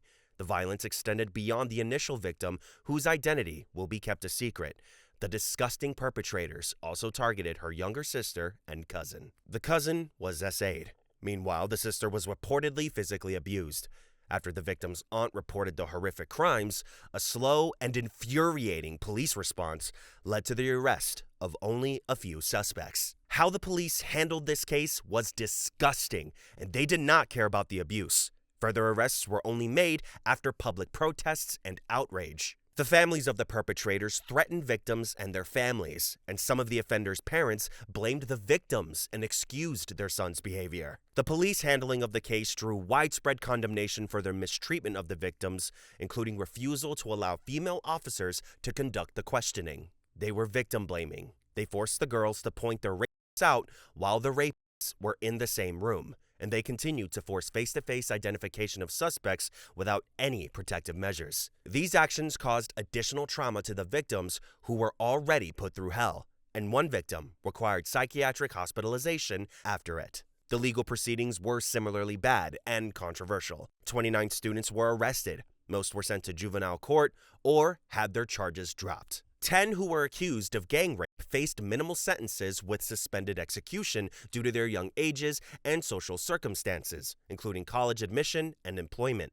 The police and court were more worried about the rapists and their future lives rather than the victims and what they were put through. In 2012, public anger was reignited when it was revealed that a female friend of one perpetrator had become a police officer despite previously mocking one of the victims during the SA investigation. More recently, renewed attention arose after a YouTuber publicly doxed several perpetrators' identities. All of these men, who were now in their late 30s, were found to be living normal lives with families and stable jobs. The victims were still broken, and the public expressed outrage over their impunity and lack of remorse for their past crimes. They got away with nothing but a slap on the wrist. Alongside the perpetrators' identities, the personal identities of their relatives were also exposed, which led the police to getting many claims of harassment and defamation. Despite claims by various YouTubers that some of the victims agreed to the doxing and exposure of their identities, the Korean Sexual Violence Relief Center, which claimed to represent the said victims, said that they did not agree to have any identities leaked. The Sagamihara stabbings. The Sagamihara stabbings were a massacre that happened on July 26th of 2016 at the Sukui Yamayuri End Care Home in Japan. 19 people were killed and 26 others injured, 13 of them severely. The attacker was a 26-year-old man named Satoshi Uematsu, who was a former employee of the care facility. He turned himself into the police while carrying a bag filled with knives, which later led to his arrest. The cruel attack has been described as one of Japan's worst crimes in recent history. Uematsu was sentenced to death after his prosecution sought the harshest penalty. As of July 2022, he remained on death row, awaiting execution. His attack began at 1:30 in the morning when Uematsu arrived at the care home and broke in using a hammer. He tied up a female staff member and used her to guide him through the facility, targeting residents who could not speak. He stabbed them. After killing 5 people and injuring 2 at the home, he moved on to the Niji home, where he killed 5 more and injured 2 others. At each location, he tied up staff members and carried out similar attacks on the residents. In total, that's how Uematsu killed 19 people and injured 26 others across several homes within the care facility. Uematsu had previously attempted to deliver a letter to a government official in February 2016 in which he advocated for the euthanasia of severely disabled people.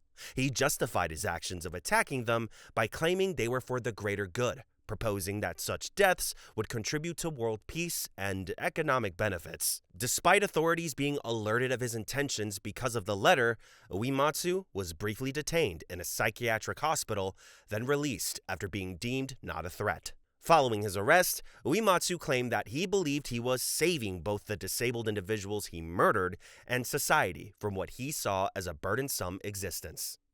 Lam Kor-wan. Lam Kor-wan is one of Hong Kong's most disturbing serial killers. He was a taxi driver who abducted his female passengers, murdered them, and then preserved their organs in containers, or, well, jars. Lam exhibited early signs of abnormal behavior, including voyeurism and disturbing fascination with female anatomy while he was young. By the late 1970s, he had become a nighttime taxi driver. As a taxi driver, his criminal activities began when he started targeting his female passengers. He would attack them and strangle them with electrical cords, then bring their bodies back to his home for dismemberment. Lam meticulously documented his actions through photographs and videos in which he also graphically depicted acts of necrophilia. Despite sharing a bedroom with his brother had no idea about any of this and remained oblivious to the necrophilic crimes. The bodies were often dismembered with surgical precision, and Lam was often using tools such as electric saws and scalpels. He disposed of them in various locations across Hong Kong. It is said that Lam even tried tasting human flesh during one dismemberment, and apparently he got nauseous and wasn't into that. Good thing you got standards, I guess. A lot of the things he did are too graphic to talk about, since they involve a lot of you-know-what parts and necrophilia. Anyway, Lam was arrested in 1982. The only reason he was caught was because he attempted to develop some disturbing photographs at a shop. The manager there noticed them and alerted police, who then apprehended him. Initially, Lam was sentenced to death for the murder of 4 women, but a year later, his sentence was commuted to life imprisonment instead. Tier 9. Luis Garavito. Luis Garavito is among one of the most disgusting serial killers in modern history. He was a Colombian sex offender, pedophile, necrophile, and murderer who essayed at least 200 minors and has been confirmed to murder 193 victims. His victims were primarily boys aged 6 to 16 years old. And there's so much to talk about, and it's a bit hard to summarize it all to give you the gist of his crimes. But Garavito's methods typically involved luring boys away with promises of money or food, and then subjecting them to horrific acts and then mutilating them. Don't be surprised by this. He supported Nazis and he was fascinated by Hitler. His criminal activities began in 1980 with a series of tortures and essay of children. There's no way to sugarcoat what he did. He mutilated, he murdered. Dead or alive, the bodies were assayed. Garavito had mental struggles, and he tried to end it multiple times, and he was given 5 years of psychiatric care. He claimed to have entered a psychotic state influenced by occult practices, specifically a Ouija board session where he alleged that the devil commanded him to kill. His first attempted murder was interrupted by police. Less than a week later, Garavito committed his first confirmed murder of a young boy. He lured him in with empty promises of offering him a job and work before he horrifically destroyed and killed him in ways I can't even describe.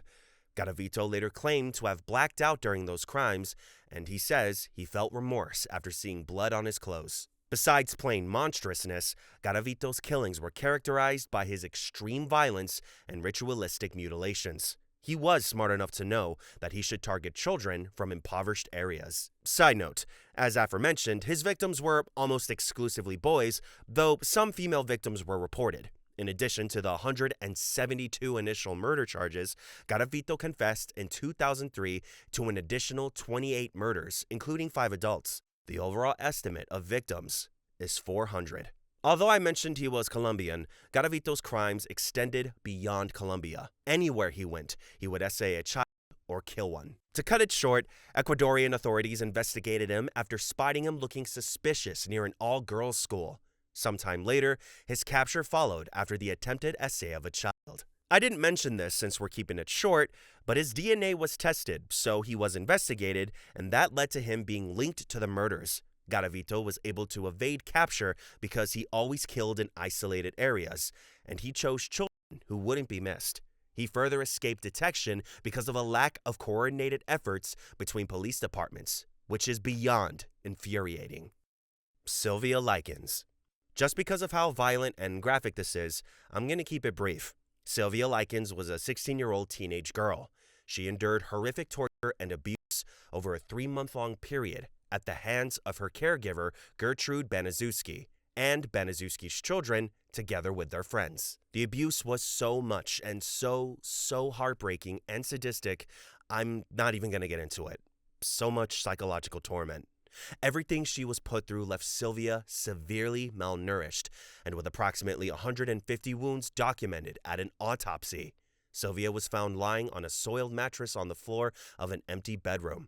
Her body showed extensive signs of prolonged abuse. Sylvia's younger sister was occasionally coerced into participating after being threatened. During 1965, Sylvia Likens was in a critical state, unable to speak coherently or move. Despite her horrible condition, Gertrude forced her to do some of the most humiliating and sadistic things ever.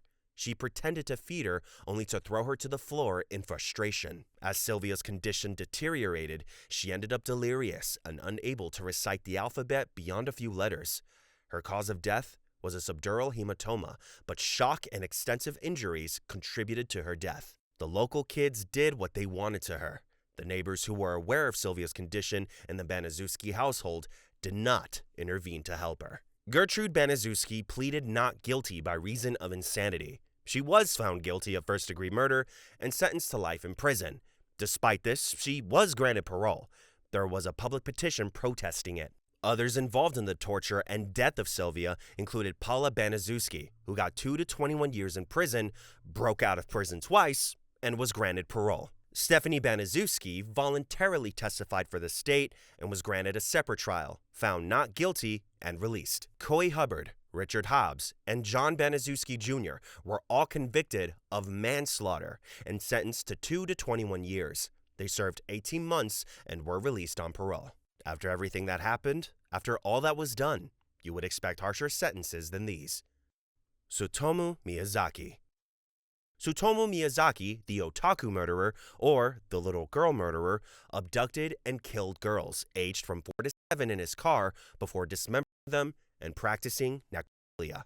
He has also engaged in cannibalism, preserved their body parts as trophies, and taunted the families of his victims. Miyazaki abducted children either by manipulation or force, killing them in secluded locations before engaging in necrophilic acts. Again, I don't want to get into details because they are extremely disgusting. His crimes continued until he was caught in the act in a park. Her father caught him and intervened, forcing Miyazaki to run away naked before his arrest. The police found over 5,700 videotapes in his home, disturbing footage of his victims meshed together with anime and horror films. These were all materials that were cited as an influence on his behavior. During his trial, Miyazaki claimed he had an alter ego named the Rat Man who compelled him to commit the murders, but the court found him sane and sentenced him to death. He got a sort of sick pleasure from making calls to his victims' families and sending them cryptic postcards. The fact that he kept clothing and body parts as trophies is just sickening. What he did was terrible, and it's no wonder the media saw what he consumed digitally as a reflection of his disturbing pattern of necrophilia, pedophilia, and cannibalism. The Minister of Justice signed Miyazaki's death warrant on June 17, 2008, and he was hung at the Tokyo detention house the very same day. Ian Watkins. Ian Watkins was a Welsh singer and pedophile. Watkins admitted to the attempted essay of a baby.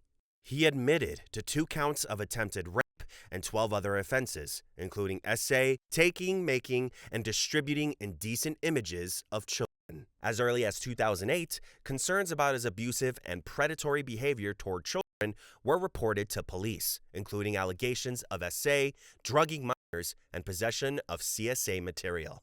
Time and time again, authorities failed to take action despite multiple complaints from his former partners and others. Watkins' misconduct was largely hidden from his bandmates because of his strained relationships with them. Sometime during 2012, Watkins was arrested multiple times on drug charges and allegations related to CP. A police investigation uncovered images and videos on his computer, leading to charges including conspiracy to engage in sexual activity with a 1-year-old girl, possession and distribution of images of children, and possession of extreme animal videos. In 2013, Watkins pleaded guilty to numerous offenses, including attempted essay of children under 13, as well as creating and possessing images involving infants.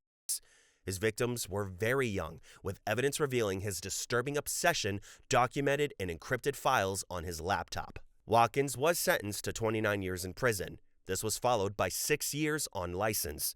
The judge condemned him for his complete lack of remorse, yet he was still somehow granted parole, while prosecutors described him as a highly dangerous and manipulative predator. While serving a sentence at HM Prison Wakefield, Watkins was harmed in the neck on the 11th of October last year. 2 fellow inmates, Rashid Goodell and Samuel Dodsworth, were charged with his murder but pleaded not guilty. Their trial was scheduled for May in 2026, following proceedings at Leeds Crown Court. Peter Scully. Not even animals would do what we humans would do to each other. Peter Gerard Scully is a criminal convicted of human trafficking, CSA, and SA. He's currently serving a life sentence. He produced some of the most disturbing and vile CSA material, Daisy's Destruction, which depicts the torture and essay of young children, which includes an infant. Before we continue, I'm going to define what hardcore porn is. Hardcore P is an extreme form of CP, usually involving degrading violence, bodily harm, and torture. It's abusive all the way, and it's a sadistic fetish that creeps get off to.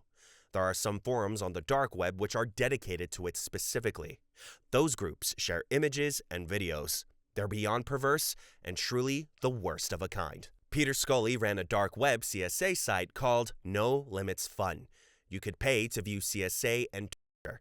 His crimes were happening in the Philippines, and his victims were often children who he manipulated and coerced. He gave those who were struggling false promises of education or work, hence drawing them into his abuse circle. He had Filipino girlfriends, grown women who were his accomplices, Carme and Alvarez and Lisel Margalo Castaña. They both participated in abusing children on camera. The two teenage girls who were lured in were allegedly freed by Alvarez after she felt some remorse. Scully also ran an online escort service, exploiting and pimping out his Filipino partner. He was involved in many frauds and scams. Law enforcement was triggered by the discovery of Daisy's destruction and the vile CP video. It was circulating mainstream platforms, prompting the Dutch National Child Exploitation Team to initiate an investigation. The investigation led to a multinational manhunt, which resulted in Scully's arrest in the Philippines. During the investigation, authorities successfully located survivors of the video, including the two girls featuring in Daisy's destruction. The poor girls looked terrible. They were innocent little souls which were broken by the hands of these three monsters. They had both severe physical as well as psychological scars. This case exposed a wider network of CSA material distribution, involving other perpetrators who operated several hardcore websites distributing disturbing content. The death penalty was abolished in the Philippines during the year 2006, partly due to pressure from the Catholic Church, which had influence. According to an article, the Filipino president, Rodrigo Duterte, is reported to have called for the reintroduction of death by hanging during the time of Peter Scully's abuse. This is only the tip of the iceberg discussing what he's done, and it's beyond evil. Unit 731. Unit 731 was basically a covert biological and chemical warfare research division of the Imperial Japanese Army during World War II. If you have studied history, it is vaguely mentioned for its brutal and inhumane human experimentation on thousands of men, women, and children. Some estimates suggest that between 10,000 to 12,000 prisoners died as a result of these experiments. The experiments covered a wide range of cruel scientific inquiries, including the study of hypothermia by a physiologist named Yoshimura Hisato, who subjected prisoners to extreme frostbite. Hisato then tested various methods to thaw the limbs, discovering that immersion in water heated slightly above 100 degrees Fahrenheit but below 122 degrees was the most effective treatment. Beyond hypothermia, Unit 731 conducted extensive weapon testing, using prisoners to analyze the effects of bayonets, swords, knives, flamethrowers on both exposed and covered skin. Everyone who was in the unit was a lab rat, a guinea pig. People were not seen as human. People were exposed to nerve gases and gas chambers. Prolonged X-ray exposure was also studied for its sterilizing and lethal effects. The unit's interest in venereal diseases led to forced infections of syphilis among prisoners. Men who were infected with the disease were ordered to assay others repeatedly to study disease transmission and symptom progression. All human endurance was tested by depriving subjects of food and water, dropping heavy weights on bound prisoners to simulate crash injuries, and exposing them to extreme forces until unconsciousness or death occurred. If that itself is not cruel enough to you, female prisoners were assayed so that researchers could observe the effects of weapons and trauma on pregnant women and fetuses. These women were subjected to infections, chemical weapons exposure, crash injuries, bullet wounds, anything and everything before being dissected to study fetal damage. After Japan's defeat in World War II, all surviving prisoners were systematically murdered. Their remains were cremated and buried on the Unit 731 grounds to conceal evidence.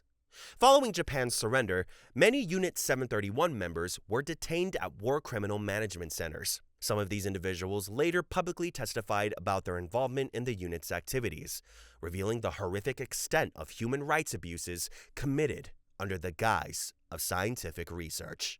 We as humans throughout time have always been creative in discovering ways to hurt each other, physically and or mentally. I understand the stories we have told here today are very unnerving and very disturbing, whether you'd like to admit they are or not.